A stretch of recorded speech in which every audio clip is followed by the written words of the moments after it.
ਵਾਹਿਗੁਰੂ ਜੀ ਕਾ ਖਾਲਸਾ ਵਾਹਿਗੁਰੂ ਜੀ ਕੀ ਫਤਿਹ। ਅੱਜ ਆਪਾਂ ਸਵਾਲ ਜਵਾਬ ਦਾ ਭਾਗ 24ਵਾਂ ਲੈ ਕੇ ਤੁਹਾਡੇ ਨਾਲ ਰੂਬਰੂ ਹੋਣ ਲੱਗੇ ਹਾਂ। ਇਸ ਸਵਾਲ ਜਵਾਬ ਦੇ ਵਿੱਚ ਵੀ ਪਹਿਲਾਂ ਵਾਂਗ 10 ਸਵਾਲ ਅਤੇ ਉਹਨਾਂ ਦੇ ਜਵਾਬ ਦੇਣ ਦਾ ਯਤਨ ਕੀਤਾ ਗਿਆ ਹੈ। ਜਿਤਨੀ ਦੇਰ ਹਰ ਇਨਸਾਨ ਆਪਣਾ ਮਾਨਸਿਕ ਵਿਕਾਸ ਨਹੀਂ ਕਰ ਲੈਂਦਾ ਉਤਨੀ ਦੇਰ ਤੱਕ ਉਹਦੇ ਕੁਰਾਹੇ ਪੈ ਜਾਣ ਦੀ ਸੰਭਾਵਨਾ ਬਣੀ ਰਹਿੰਦੀ ਹੈ। ਜਦੋਂ ਵੀ ਕੋਈ ਸਾਨੂੰ ਪ੍ਰਭਾਵਿਤ ਕਰੇ ਅਸੀਂ ਇੰਨੇ ਕੁ ਜੋਗੇ ਹੋਈਏ ਠੀਕ ਅਤੇ ਗਲਤ ਦੀ ਪਛਾਣ ਕਰ ਲਈਏ। ਜਦੋਂ ਅਸੀਂ ਠੀਕ ਅਤੇ ਗਲਤ ਦੀ, ਬੁਰੇ ਅਤੇ ਭਲੇ ਦੀ ਪਛਾਣ ਕਰਨ ਯੋਗੇ ਹੋ ਜਾਵਾਂਗੇ ਸਾਨੂੰ ਕੋਈ ਦੂਜਾ ਇਨਸਾਨ ਧੋਖਾ ਨਹੀਂ ਦੇ ਸਕੇਗਾ, ਲੁੱਟ ਕੇ ਨਹੀਂ ਲਿਜਾ ਸਕੇਗਾ, ਕੁਰਾਹੇ ਨਹੀਂ ਪਾ ਸਕੇਗਾ। ਆਪਣਾ ਮਾਨਸਿਕ ਵਿਕਾਸ ਕਰਨਾ ਬਹੁਤ ਜ਼ਰੂਰੀ ਹੈ। ਗੁਰੂ ਨਾਨਕ ਸਾਹਿਬ ਤਾਂ ਜਪਜੀ ਸਾਹਿਬ ਦੇ ਵਿੱਚ ਹੀ ਸਪਸ਼ਟ ਕਹਿੰਦੇ ਨੇ, ਨਾਨਕ ਭਗਤਾਂ ਸਦਾ ਵਿਗਾਸ, ਸੁਣਿਆ ਦੁਖ ਪਾਪ ਕਾ ਨਾਸ। ਇੱਥੇ ਭਾਈ ਭਗਤ ਭਾਵ ਕੇ ਨੇਕ ਰਾਹ 'ਤੇ ਚੱਲਣ ਵਾਲੇ ਭਲੇ ਇਨਸਾਨ, ਉਸ ਰਾਹ 'ਤੇ ਚੱਲਣ ਵਾਲੇ ਨੇਕ ਇਨਸਾਨਾਂ ਦਾ ਮਾਨਸਿਕ ਵਿਕਾਸ ਸਦਾ ਹੁੰਦੇ ਰਹਿਣਾ ਚਾਹੀਦਾ ਹੈ। ਅਤੇ ਜਿਨ੍ਹਾਂ ਦਾ ਮਾਨਸਿਕ ਵਿਕਾਸ ਹੋ ਜਾਂਦਾ ਹੈ ਉਹ ਉੱਤਮ ਦਰਜੇ ਦੀ ਸਿੱਖਿਆ ਸੁਣ ਕੇ ਆਪਣੀ ਜ਼ਿੰਦਗੀ 'ਚੋਂ ਸਾਰੇ ਦੁੱਖ ਕਲੇਸ਼ ਰੁਕਾਵਟਾਂ ਖਤਮ ਕਰ ਲੈਂਦੇ ਨੇ, ਜ਼ਿੰਦਗੀ ਦੇ ਕਾਮਯਾਬ ਇਨਸਾਨ ਬਣ ਜਾਂਦੇ ਨੇ। ਇਉਂ ਕਹਿ ਲਈਏ ਕਿ ਜ਼ਿੰਦਗੀ ਦੇ ਬਾਦਸ਼ਾਹ ਬਣ ਜਾਂਦੇ ਨੇ। ਅਤੇ ਗੁਰੂ ਸਾਹਿਬ ਨੇ ਸਾਨੂੰ ਇਹੋ ਹੀ ਕੁਝ ਦੇ ਕੇ ਆਪਣੀ ਸਾਰੀ ਜ਼ਿੰਦਗੀ ਲੇਖੇ ਲਾ ਦਿੱਤੀ ਕਿ ਤੁਸੀਂ ਸਿਆਣੇ ਬਣੋ, ਅਕਲਮੰਦ ਬਣੋ। ਖੈਰ, ਅੱਜ ਆਪਾਂ 24ਵੇਂ ਭਾਗ ਦੇ ਵਿੱਚੋਂ ਸਵਾਲ ਨੰਬਰ 241 ਵਿਚਾਰਨ ਲੱਗੇ ਹਾਂ।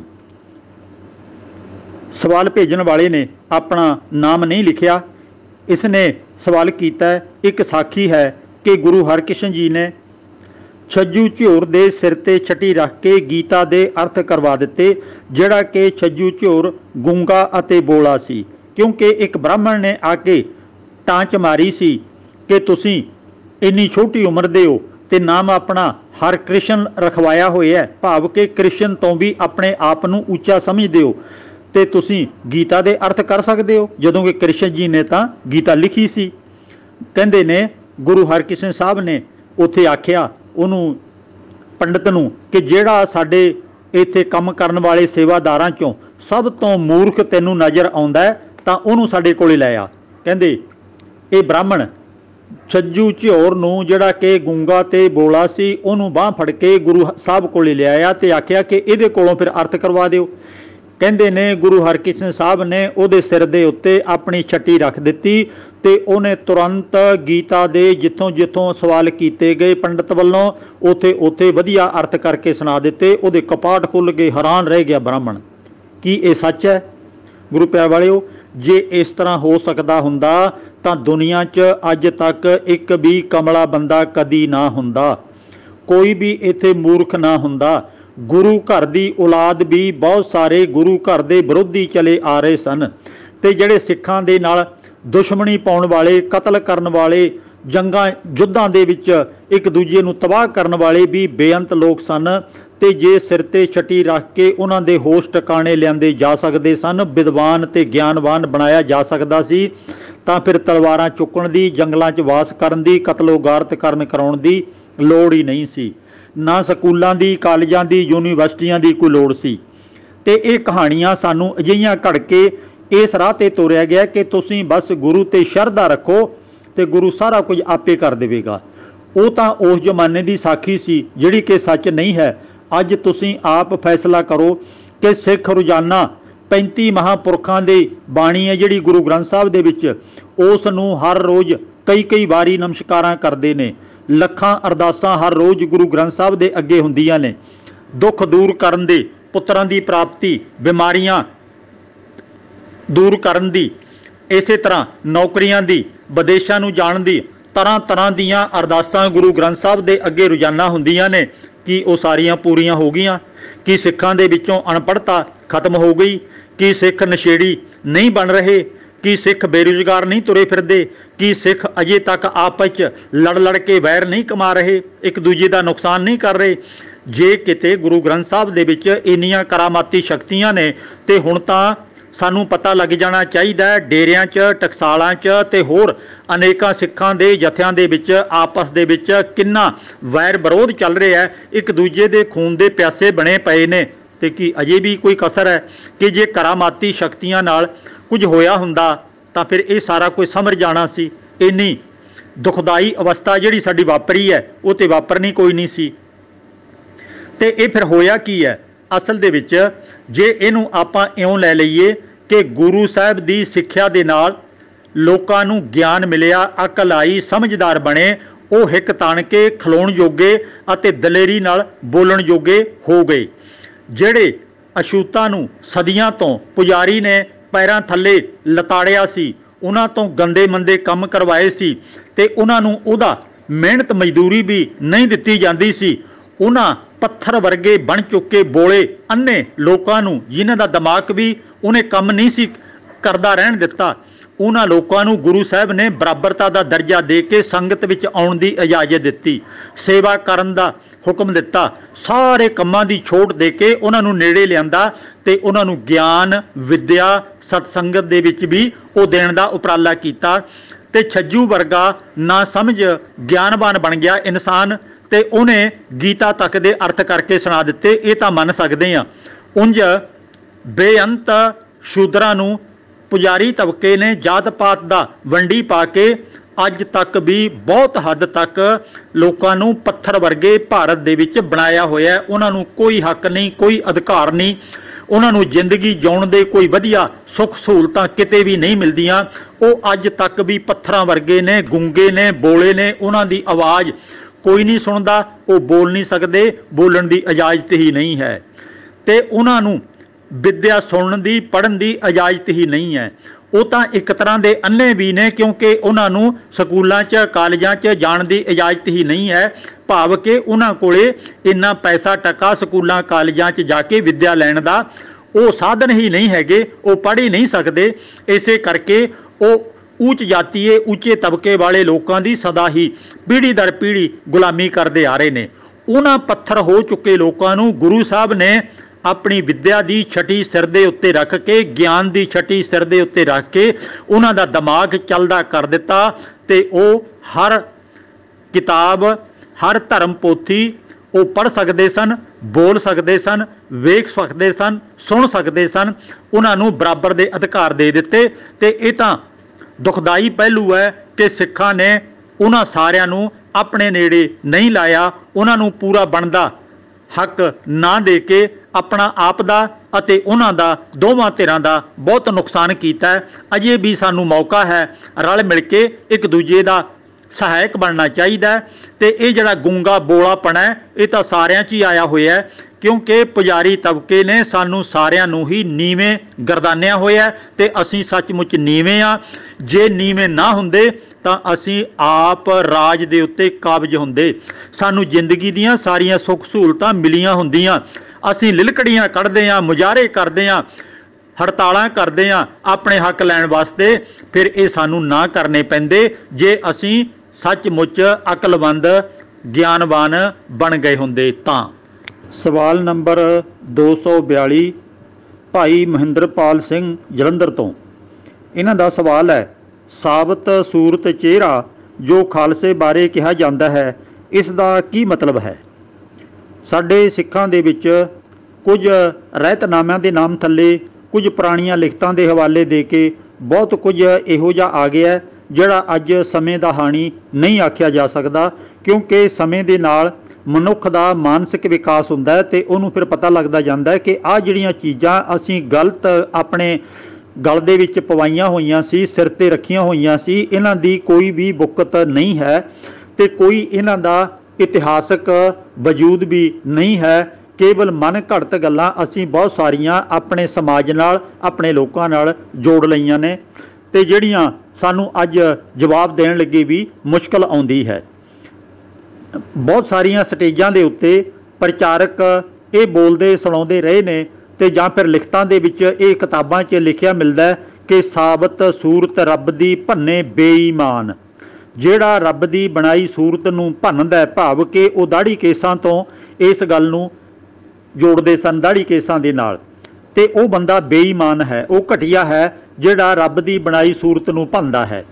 ਹੁਣ ਸਵਾਲ ਪੈਦਾ ਹੁੰਦਾ ਹੈ, ਤੇ ਜਿਹੜੇ ਲੋਕ ਦੁਨੀਆ ਦੇ ਵਿੱਚ ਫੈਲੇ ਹੋਏ ਨੇ, ਗੋਰੇ ਨੇ ਜਾਂ ਹੋਰਨਾਂ ਧਰਮਾਂ ਨੂੰ, ਹੋਰਨਾਂ ਸਭਿਅਤਾਵਾਂ ਨੂੰ ਮੰਨਣ ਵਾਲੇ ਨੇ, ਉਹ ਦਾੜੀ ਕੇਸ ਨਹੀਂ ਰੱਖਦੇ, ਕੀ ਉਹ ਸਾਰੇ ਬੇਈਮਾਨ ਨੇ?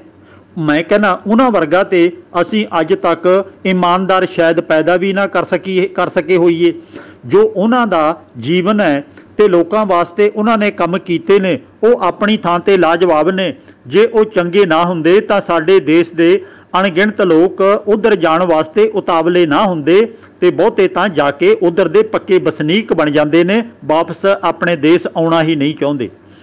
तां ये जिहड़ियां अजिहियां पंक्तियां ने, ये कह सकदे हां कि साबत सूरत का मतलब है अपने किरदार दे विच परपक्क होना, अपने असूलों के उत्ते पहरा देना। साबत सूरत वो इंसान है जिहड़ा गलत समझौते ना करे, जिहड़ा अपने लोगों नूं दगा ना देवे, जिहड़ा अपनी किरत कमाई अच्छे ढंग दे नाल ईमानदारी नाल करे ते वो किसी नूं लुट के ना खावे, मिलावट ना करे ते धोखेबाज ना होवे। ते कई तां अज आपां वेख रहे हां अपने परिवार नूं ही दगा दे जांदे ने, अपने समाज नूं लुट के खा रहे ने, गोलकां लुट के खा रहे ने। धर्म स्थानां दे विच बुरी हालत होई पई है सिखां दे। कदी सोच के ध्यान मार के देखो, उत्थे तां साबत सूरत जिवें कि कहा जांदा है, दाढ़ी केसां वाले अते दस्तारां वाले तुसीं आम धाड़ां दीयां धाड़ां वेख सकदे हो, पर की वो सचमुच ईमानदार इंसान हैगे ने, परोपकारी ने, उद्यमी ने, वंड के छकण वाले ने, नेकी दे राह ते चलण वाले ने, समाज दा भला करन वाले ने? कदी उन्हां दी जिंदगी नूं परख पड़चोल करके वेखो। उन्हां ने केवल बाहरी स्वरूप तां भावें सिखां वाला साबत सूरत बना लिया, पर अंदरों तां टुकड़े टुकड़े होए पए ने, पखंडी बन चुके हुए ने। वो समाज दा भला नहीं करके सगों समाज नूं लुट के खा रहे ने, गोलकां दे चोर बन चुके ने। कितना कुछ अखबारां च रोजाना आउंदा है, हुण तां कैमरिਆਂ ਦੇ राहीं भी पकड़िया जांदा है। अखबार भी बहुत कुछ जनता के सामने सच लै आउंदे ने ते कितना कुछ श्रोमणी गुरुद्वारा प्रबंधक कमेटी अते होर गुरुद्वारिਆਂ च कितना कुछ वापर जांदा है। साबत सूरत का मतलब सी सच्चे सुच्चे इंसान बनना, विकारां तो रहत बनना, बुराइयां तो रहत बनना। जिहड़ी ये खालसे नाल जोड़ी गई है गल, ये खालसे का मतलब सी खालस इंसान।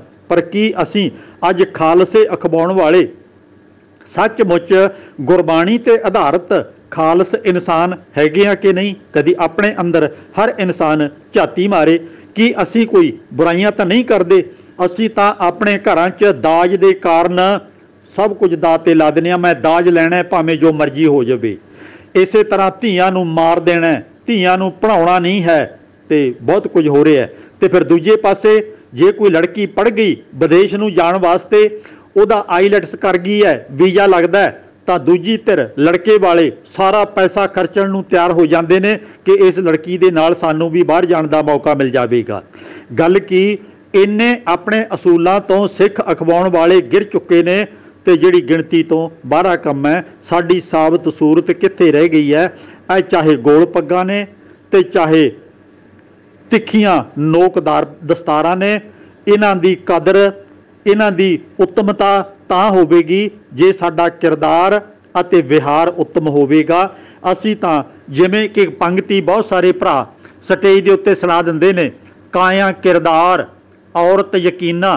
तुहाडा किरदार इन्ना उत्तम हो जावे, औरतां तुहाडे ते विश्वास करन कि ये बंदा मेरे नाल कोई बुरा विहार नहीं करेगा। काया किरदार औरत यकीना, रंग तमाशे मान हकीना। तुसी रंग तमाशे जिन्ने मर्जी माणो, पर हक सच ते रह के दायरे च चंगे ढंग दे नाल चंगे इंसान बन के विचरना है। रंग तमाशे तां माणने ने ना। पाक पाक कर, जिहड़े अपवित्र चीज़ां ने उन्होंने पवित्र बना, भाव के जिहड़ियां बुराइयां ने उन्होंने छड्ड दे ते नेकी अपने अंदर प्रवेश करा लै। ना पाक पाक कर हदूर हदीसां, ऐ तेरियां असली हदीसां बन जाण। नेक इंसान बनना यही तेरियां हदीसां, भाव के कुरान दियां आयतां जिहड़ियां तू पढ़दा है, हुक्म पढ़दा है, वो तेरा चंगा किरदार बन जावे। फिर बनदा है साबत सूरत। साबत सूरत उत्थे इस्लाम की जो परंपरा है वो सुन्नत करके आदमी दे गुप्त अंग दा कुछ मास कटदे ने, उस मास कट्टण की थां ते तुसीं अपने आप नूं विकारां तो रहत साबित सूरत बनाओ। ये कोई मास का टुकड़ा कट्टण दे नाल आदमी उत्तम नहीं हो जाता, पवित्र नहीं हो जाता। ना पाक पाक कर हदूर हदीसां साबित सूरत दस्तार सिरा। ਇਹ ਜਿਹੜੀ तेरी दस्तार है सिर के उत्ते, ਇਹਦੀ इज्जत तां होवेगी जे तू ये नेकी दे राह ते चलेगा। केवल दस्तार सजा लैनी ਇਹਦੇ ਨਾਲ तेरी इज्जत नहीं बननी, सगों तू दस्तार नूं भी कलंकित करेगा। लैनी तां ਇਹ भावना सी, असीं केवल दस्तार की वडियाई तां बहुत कर दित्ती, पर चंगा इंसान बनने वास्ते असीं कदे सोचा ही नहीं है। इधरले पासे वध तो वध ध्यान दईए, तां ही दस्तारां दी कदर होनी है। नहीं तां लोकां ने दस्तार वाले नूं वेख के नफरत करनी है कि तां ठग हुंदे ने, ये तां चोर हुंदे ने, ये पग्गां तां विखाउण वास्ते बन्नियां ने। ते आले दुआले बहुत कुछ इहो जिहा नित वापरदा है। ते पग्गां एक दूजे दीयां उतारन नूं, पैरां 'च रोलण नूं, ਉਹ भी गुरुद्वारिਆਂ ਦੇ अंदर साडे सिख अखबाउण वाले आप ही इन्हां कामां वास्ते सारा दिन करदे कराउंदे वेखे जा सकते हैं कि वो की कर रहे ने ते की नहीं कर रहे। ध्यान दईए इधरले पासे। सवाल नंबर 243 भाई अजीत सिंह बंगलौर तो। इन्हां दा सवाल है कि बाबा नंद सिंह कलेरां वाले महापुरख सन, कि उन्हां नूं गुरु नानक साहब दे प्रतੱਖ दर्शन होए सन? इहदे बारे जरूर जानकारी दिओ जी। गुरु प्यार वालिओ, असीं सारे इंसान गुरु साहब ने बराबर बनाए हाँ, तो परमात्मा ने तो पहला ही बराबर दे इंसान बनाए सी, पर कुछ चतुर लोगों ने अपने आप नूं ताकत दी अते अकल दी दुरवरतों करके उच्चे बना लिया, तो अपने अधीन कुछ लोगों नूं नीवें गर्दान दिता, उन्हां नूं पूरे हक ना दिते, बल्कि उन्हां दे अगे वधण ते सारे राह रोक दिते। विद्या, जमीन, घर ਅਤੇ होर सारा कुछ उन्हां दा खो लिया गया, तो अगे उन्हां नूं वधण वास्ते रुकावटां खड़ियां कर दित्तियां, सजावां दित्तियां जाण लगियां, कतल तक कीता जाण लग्या। तो इस तरह ये लंबे समय तक ये सिलसिला चलदा रहा। तो ये लोकां दे मानसिक विकास नूं रोकण वास्ते बहुत सारे तरीके चलाक लोग अपनाउंदे ने, खुद ऐश प्रस्ती का जीवन जिउंदे ने, ते साडे वर्गिਆਂ नूं वो अपने गुलाम बना के गधियां वांग कम लैंदे ने, ते सानू दिंदे उहदे वट्टे कुछ भी नहीं। की दिंदे ने? आशीर्वाद दिंदे ने, नाम सिमरन करवाउंदे ने, जां फिर अगले जन्म दे लारे लाउंदे ने। ते इसे तरह एक बहुत वड्डा ढोंगी साध जिन्हें कि बहुत सारे पंजाब दे लोकां नूं कुराहे पाया ते लुट के खाधा, बहुत वड्डा डेरा बनाया, ते डेरा भी उहदा नाम ठाठ रखिया। ठाठ आपां आम तौर पर कहने आ कि फलाना बंदा तां बड़े ठाठ नाल रहिंदा है, भाव के ऐश प्रस्ती करदा है। ते इन्हां दे डेरे भी ठाठां बन गए ने। फिर उस डेरे दे विच निशान साहब, जिवें कि बाकी गुरुद्वारिਆਂ 'ਚ झंडा लगदा है, ये निशान साहब भी नहीं लाउंदे, नगारा नहीं वजाउंदे, ते होर बहुत सारे काम इहो जिहे ने जिहड़े इन्हां दी अपनी बणियाई मर्यादा है। अकाल तख्त साहब वल्लों, श्रोमणी कमेटी वल्लों छपी जो रहत मर्यादा है, उहनूं ये साध नहीं मनते। इन्हां दा डेरे नूं शुरू करन वाला एक साध भाई नंद सिंह कलेरां वाला दा जन्म 28 अक्तूबर 1872 नूं माता सदा कौर, पिता भाई जय सिंह, पिंड शेरपुर कला, तहसील जगराओं, जिला लुधियाना विखे होया। इसने कई सारे साधां नूं गुरु धारण किया। कहंदे ने इसने हजूर साहब, हड़प्पा ते लहरा खाना विच पूरे 12 साल कठन नाम अभ्यास तपस्या की। इस दे सेवकां ने भाई नंद सिंह नूं एक महान करामाती पुरख वजों प्रचारिया। जदों कि असलीयत विच ये लोग क्रांतिकारी ना बन सके, करामाती शक्तियां द्वारा सारे दुख दूर कर देण दा फरेब करन लग पे। देश विच आज़ादी की लड़ाई जोरां ते चल रही सी, हर देशवासी उस विच योगदान पा रहा सी। सन 1914 तो लैके 1947 तक अणगिणत मोर्चे लगे, अंग्रेज़ों विरुद्ध बगावतां होईयां, कामागाटा मारू दुखांत वापरिया। बब्बर अकाली योद्धियां वल्लों गुरीला जंग, सरदार करतार सिंह सराभा, भगत सिंह होरां दीयां शहीदियां, विसाखी वाले दिन 1919 विच जलियांवाले बाग विच निहत्थे शहरीआं दा कतलेआम, दरबार साहब अमृतसर ते ਤਰਨਤਾਰਨ ਆਦਿ ਗੁਰਦੁਆਰਿਆਂ ਵਿੱਚ ਮਹੰਤਾਂ ਵੱਲੋਂ ਬੇਅੰਤ ਮਨਮਾਨੀਆਂ। ਨਨਕਾਣਾ ਸਾਹਿਬ ਵਿਖੇ ਸਿੱਖਾਂ ਤੋਂ ਮਹੰਤਾਂ ਵੱਲੋਂ ਕਹਿਰ। ਗੁਰੂ ਕਾ ਬਾਗ ਮੋਰਚਾ ਗੰਗਸਰ ਜੈਤੋ ਵਿੱਚ ਸਿੱਖ ਜਥਿਆਂ ਤੇ ਕੀਤਾ ਗਿਆ ਜ਼ੁਲਮ। ਦੇਸ਼ ਲਈ ਅਤੇ ਗੁਰਦੁਆਰਿਆਂ ਦੇ ਪ੍ਰਬੰਧ ਨੂੰ ਸੁਧਾਰਨ ਲਈ ਹਜ਼ਾਰਾਂ ਸਿੱਖਾਂ ਨੇ ਜੇਲ੍ਹਾਂ ਦੇ ਦੁੱਖ ਝੱਲੇ। ਸੈਂਕੜਿਆਂ ਦੀ ਗਿਣਤੀ ਵਿੱਚ ਫਾਂਸੀ ਚੜ੍ਹ ਗਏ, ਗੋਲੀਆਂ ਦਾ ਨਿਸ਼ਾਨਾ ਬਣ ਗਏ।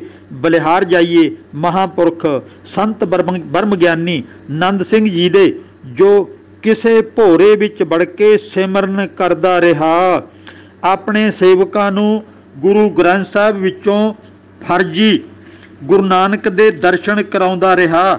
ਅਖੌਤੀ ਸੰਤ ਗੁਰੂ ਨਾਨਕ ਸਾਹਿਬ ਨੂੰ ਆਪਣੇ ਕੋਲ ਬਿਠਾ ਕੇ ਪ੍ਰਸ਼ਾਦਾ ਛਕਾਉਂਦਾ ਰਿਹਾ। ਗੁਰੂ ਨਾਨਕ ਸਾਹਿਬ ਗੁਰੂ ਗ੍ਰੰਥ ਸਾਹਿਬ ਵਿੱਚ ਬਾਕੀ 34 ਮਹਾਂਪੁਰਖ ਭਾਵੇਂ ਭੁੱਖੇ ਬੈਠੇ ਰਹਿਣ, ਪਰ ਗੁਰੂ ਨਾਨਕ ਨੂੰ ਪ੍ਰਸ਼ਾਦਾ ਇਹ ਬਾਬਾ ਜ਼ਰੂਰ ਛਕਾਉਣ ਦਾ ਦਾਅਵਾ ਕਰਦਾ ਰਿਹਾ। ਪਾਠਾਂ ਦੀਆਂ ਲੜੀਆਂ ਨਾਮ ਅਭਿਆਸ ਵਿੱਚ ਇਹ ਉਲਝਾਉਂਦਾ ਰਿਹਾ। ਸਿਰ ਤੇ ਨਿੱਕੀ ਜਿਹੀ ਟੋਪੀ ਨੁਮਾ ਸਫੇਦ ਦਸਤਾਰ, ਸਫੇਦ ਚੋਲਾ, ਨੰਗੀਆਂ ਲੱਤਾਂ, ਪੈਰਾਂ ਵਿੱਚ ਖੜਾਵਾਂ ਵਾਲਾ ਵੇਸ ਪਹਿਨਾ ਕੇ ਹਜ਼ਾਰਾਂ ਸਿੱਖਾਂ ਨੂੰ ਬੁਝਦਲ ਤੇ ਕਾਇਰ ਬਣਾ ਦਿੱਤਾ ਗਿਆ। ਗਿਆਨ ਅਤੇ ਸੂਰਮਗਤੀ ਨਾਲ ਇਹਨਾਂ ਦਾ ਕੋਈ ਸਰੋਕਾਰ ਨਹੀਂ ਹੈ। ਭਾਈ ਨੰਦ ਸਿੰਘ 30 ਅਗਸਤ 1943 ਨੂੰ ਮਰਿਆ ਸੀ। ਆਖਰੀ ਸਵਾਸਾਂ ਤੱਕ ਸਿੱਖਾਂ ਨੂੰ ਕ੍ਰਾਂਤੀਕਾਰੀ ਸੁਭਾਅ ਤਿਆਗ ਕੇ ਆਪਣੇ ਵਾੜੇ ਦੀਆਂ ਭੇਡਾਂ ਬਣਾਉਂਦਾ ਰਿਹਾ। ਨਾਨਕਸਰ ਸੰਪਰਦਾ ਨਾਲ ਸੰਬੰਧਿਤ ਕਿਸੇ ਇੱਕ ਵੀ ਬੰਦੇ ਨੇ ਕਦੀ ਬਹਾਦਰੀ ਵਾਲਾ ਪੰਥਕ ਕਾਰਜ ਨਹੀਂ ਕੀਤਾ। ਹਾਂ, ਜਾਇਦਾਦ ਵਾਸਤੇ, ਗੁਰਦੁਆਰਿਆਂ ਤੇ ਕਬਜ਼ਿਆਂ ਵਾਸਤੇ ਇਹ ਬਹੁਤ ਵਾਰੀ ਗੋਲੀਆਂ ਦੇ ਮੀਂਹ ਭਰਾ ਚੁੱਕੇ ਹਨ, ਕਤਲ ਕਰ ਚੁੱਕੇ ਹਨ, ਕਈਆਂ ਤੇ ਮੁਕੱਦਮੇ ਚੱਲਦੇ ਰਹੇ ਹਨ। ਇਹਨਾਂ ਡੇਰਿਆਂ ਵਿੱਚ ਛੋਟੀ ਉਮਰ ਦੇ ਮੁੰਡਿਆਂ ਨਾਲ ਬਦਫੈਲੀਆਂ ਦੇ ਕਿੱਸੇ ਬਥੇਰੇ ਚੱਲਦੇ ਰਹਿੰਦੇ ਹਨ। ਇਹ ਲੋਕ ਮਹਿਲ ਤੇ ਮਹਿਲ ਉਸਾਰੀ ਜਾ ਰਹੇ ਹਨ, ਲੋਕਾਂ ਨੂੰ ਤਿਆਗ ਦੀ ਪੱਟੀ ਪੜ੍ਹਾਉਂਦੇ ਹਨ, ਖੁਦ ਕਰੋੜਾਂ ਵਿੱਚ ਖੇਡਦੇ ਹਨ। ਆਪਣੀ ਮਨਮਰਜ਼ੀ ਦੇ ਅਰਥ ਕਰਕੇ ਸਹਾਰਾ ਗੁਰਬਾਣੀ ਦਾ ਹੀ ਲੈਂਦੇ ਹਨ। ਕੰਮ ਬਹੁਤੇ ਗੁਰਮਤ ਗੁਰਬਾਣੀ ਤੋਂ ਉਲਟ ਹੀ ਕਰਦੇ ਨੇ। ਹਰ ਡੇਰੇ ਦੀ ਆਪੋ ਆਪਣੀ ਮਰਿਆਦਾ ਹੈ, ਆਪੋ ਆਪਣੇ ਇਹਨਾਂ ਦੇ ਮਹਾਂਪੁਰਖ ਹਨ। ਗੁਰਪੁਰਬ ਉਤਨੇ ਉਤਸ਼ਾਹ ਨਾਲ ਇਹ ਲੋਕ ਨਹੀਂ ਮਨਾਉਂਦੇ ਜਿੰਨੀ ਸ਼ਾਨੋ ਸ਼ੌਕਤ ਨਾਲ ਅਖੌਤੀ ਮਹਾਂਪੁਰਖਾਂ ਦੇ ਜਨਮ ਦਿਨ ਅਤੇ ਮਰਨ ਦਿਨ ਮਨਾਉਂਦੇ ਨੇ। ਇੱਥੋਂ ਤੱਕ ਭਦੌੜ ਦੀ ਜ਼ਮੀਨ ਤੇ ਕਬਜ਼ਾ ਕਰਨ ਵਾਸਤੇ ਇਹਨਾਂ ਸਾਧਾਂ ਦੀ ਦੂਜੀ ਧਿਰ ਨਾਲ ਲੜਾਈ ਹੋਈ, ਜਿਹਦੇ ਵਿੱਚ ਕਈ ਬੰਦੇ ਮਾਰੇ ਗਏ ਤੇ ਬਹੁਤ ਸਾਰੇ ਜ਼ਖਮੀ ਹੋ ਗਏ। ਤਾਂ ਇਹਦੇ ਵਿੱਚ ਕਾਲਾ ਸਿੰਘ ਅਤੇ ਉਹਦੇ 5 ਸਾਥੀਆਂ ਨੂੰ ਉਮਰ ਕੈਦ ਦੀ ਸਜ਼ਾ ਹੋਈ ਤੇ ਲੰਮੀ ਕੈਦ ਕੱਟ ਕੇ ਉਹ ਫਿਰ ਵਾਪਸ ਆ ਕੇ ਸੰਤਗਿਰੀ ਦੀ ਗੱਦੀ ਦੇ ਉੱਤੇ ਫਿਰ ਬੈਠ ਗਏ। ਤੇ ਅੰਧ ਵਿਸ਼ਵਾਸੀ ਲੋਕ ਕੈਦਾਂ ਕੱਟਣ ਵਾਲੇ ਲੁਟੇਰੇ ਸਾਧਾਂ ਨੂੰ, ਜ਼ਮੀਨਾਂ ਤੇ ਕਬਜ਼ਾ ਕਰਨ ਵਾਲੇ ਸਾਧਾਂ ਨੂੰ ਆਪਣੀ ਜ਼ਿੰਦਗੀ ਦੇ ਰਹਿਨੁਮਾ ਅਜੇ ਵੀ ਮੰਨ ਰਹੇ ਨੇ। ਅਜੇ ਵੀ ਪੂਰੀ ਤਰ੍ਹਾਂ ਅੱਖਾਂ ਨਹੀਂ ਖੁੱਲੀਆਂ, ਦਿਮਾਗ ਨਹੀਂ ਖੁੱਲਿਆ ਕਿ ਸਾਡੇ ਗੁਰੂ ਸਾਹਿਬ ਨੇ ਸਾਨੂੰ ਬਰਾਬਰ ਬਣਾਇਆ ਸੀ, ਇਕਸਾਰ ਇਨਸਾਨ ਬਣਾਇਆ ਸੀ। ਅਸੀਂ ਸਾਰੇ ਸਿੱਖ ਹਾਂ, ਖਾਲਸੇ ਹਾਂ, ਸਿੰਘ ਹਾਂ, ਭਾਈ ਹਾਂ, ਸੰਗਤ ਹਾਂ। ਪਰ ਇਹ ਸੰਤ ਮਹਾਂਪੁਰਖ ਬ੍ਰਹਮ ਗਿਆਨੀ 108 ਉੱਚੇ ਥਾਂ ਤੇ ਬਹਿ ਕੇ ਆਪਣੀ ਪੂਜਾ ਕਰਵਾਉਣ ਵਾਲਾ ਗੁਰੂ ਸਾਹਿਬ ਨੇ ਕਦੋਂ ਬਣਾਇਆ ਤੇ ਕਦੋਂ ਇਹਨਾਂ ਨੂੰ ਲਾਇਸੈਂਸ ਦਿੱਤਾ ਹੈ? ਇਹ ਤਾਂ ਆਪਣੇ ਭੋਰਿਆਂ 'ਚ ਵੜਨ ਵਾਸਤੇ ਵੀ ਲੋਕਾਂ ਤੇ ਸ਼ਰਤਾਂ ਲਾਉਂਦੇ ਨੇ ਕਿ ਜੇ ਤੁਸੀਂ ਇੰਨੇ ਜਪਜੀ ਸਾਹਿਬ ਦੇ ਪਾਠ ਕਰੋਗੇ ਤਾਂ ਭੋਰੇ ਦੇ ਵਿੱਚ ਜਾ ਕੇ ਇਹਨਾਂ ਚੀਜ਼ਾਂ ਦੇ ਦਰਸ਼ਨ ਕਰ ਸਕੋਗੇ।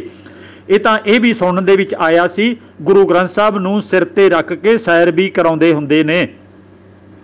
ਤੇ ਗੁਰੂ ਨਾਨਕ ਸਾਹਿਬ ਦੀ ਤਸਵੀਰ ਵੀ ਇਹ ਕਹਿੰਦੇ ਨੇ, ਜਦੋਂ ਗੁਰੂ ਨਾਨਕ ਸਾਹਿਬ ਸਾਡੇ ਕੋਲੇ ਆਏ ਸੀ, ਦਰਸ਼ਨ ਦਿੱਤੇ ਸੀ, ਗੁਰੂ ਗ੍ਰੰਥ ਸਾਹਿਬ ਦੇ ਵਿੱਚੋਂ ਬਾਹਰ ਨਿਕਲੇ ਸੀ, ਅਸੀਂ ਉਦੋਂ ਇੱਕ ਫੋਟੋਗ੍ਰਾਫਰ ਬੁਲਾ ਕੇ ਉਹਦੀ ਫੋਟੋ ਖਿੱਚ ਕੇ ਵੀ ਰੱਖ ਲਈ ਸੀ। ਇਹਨਾਂ ਨੇ ਉਹ ਫੋਟੋ ਲਾਈ ਹੋਈ ਹੈ ਉੱਥੇ। ਅਸਲ ਦੇ ਵਿੱਚ ਉਹ ਫੋਟੋ ਇਹਦੀ ਨੰਦ ਸਿੰਘ ਦੀ ਆਪਣੀ ਫੋਟੋ ਹੈ, ਗੁਰੂ ਨਾਨਕ ਸਾਹਿਬ ਦੀ ਕੋਈ ਫੋਟੋ ਨਹੀਂ ਹੈ ਤੇ ਨਾ ਹੀ ਗੁਰੂ ਨਾਨਕ ਸਾਹਿਬ ਪ੍ਰਗਟ ਹੋਏ ਨੇ।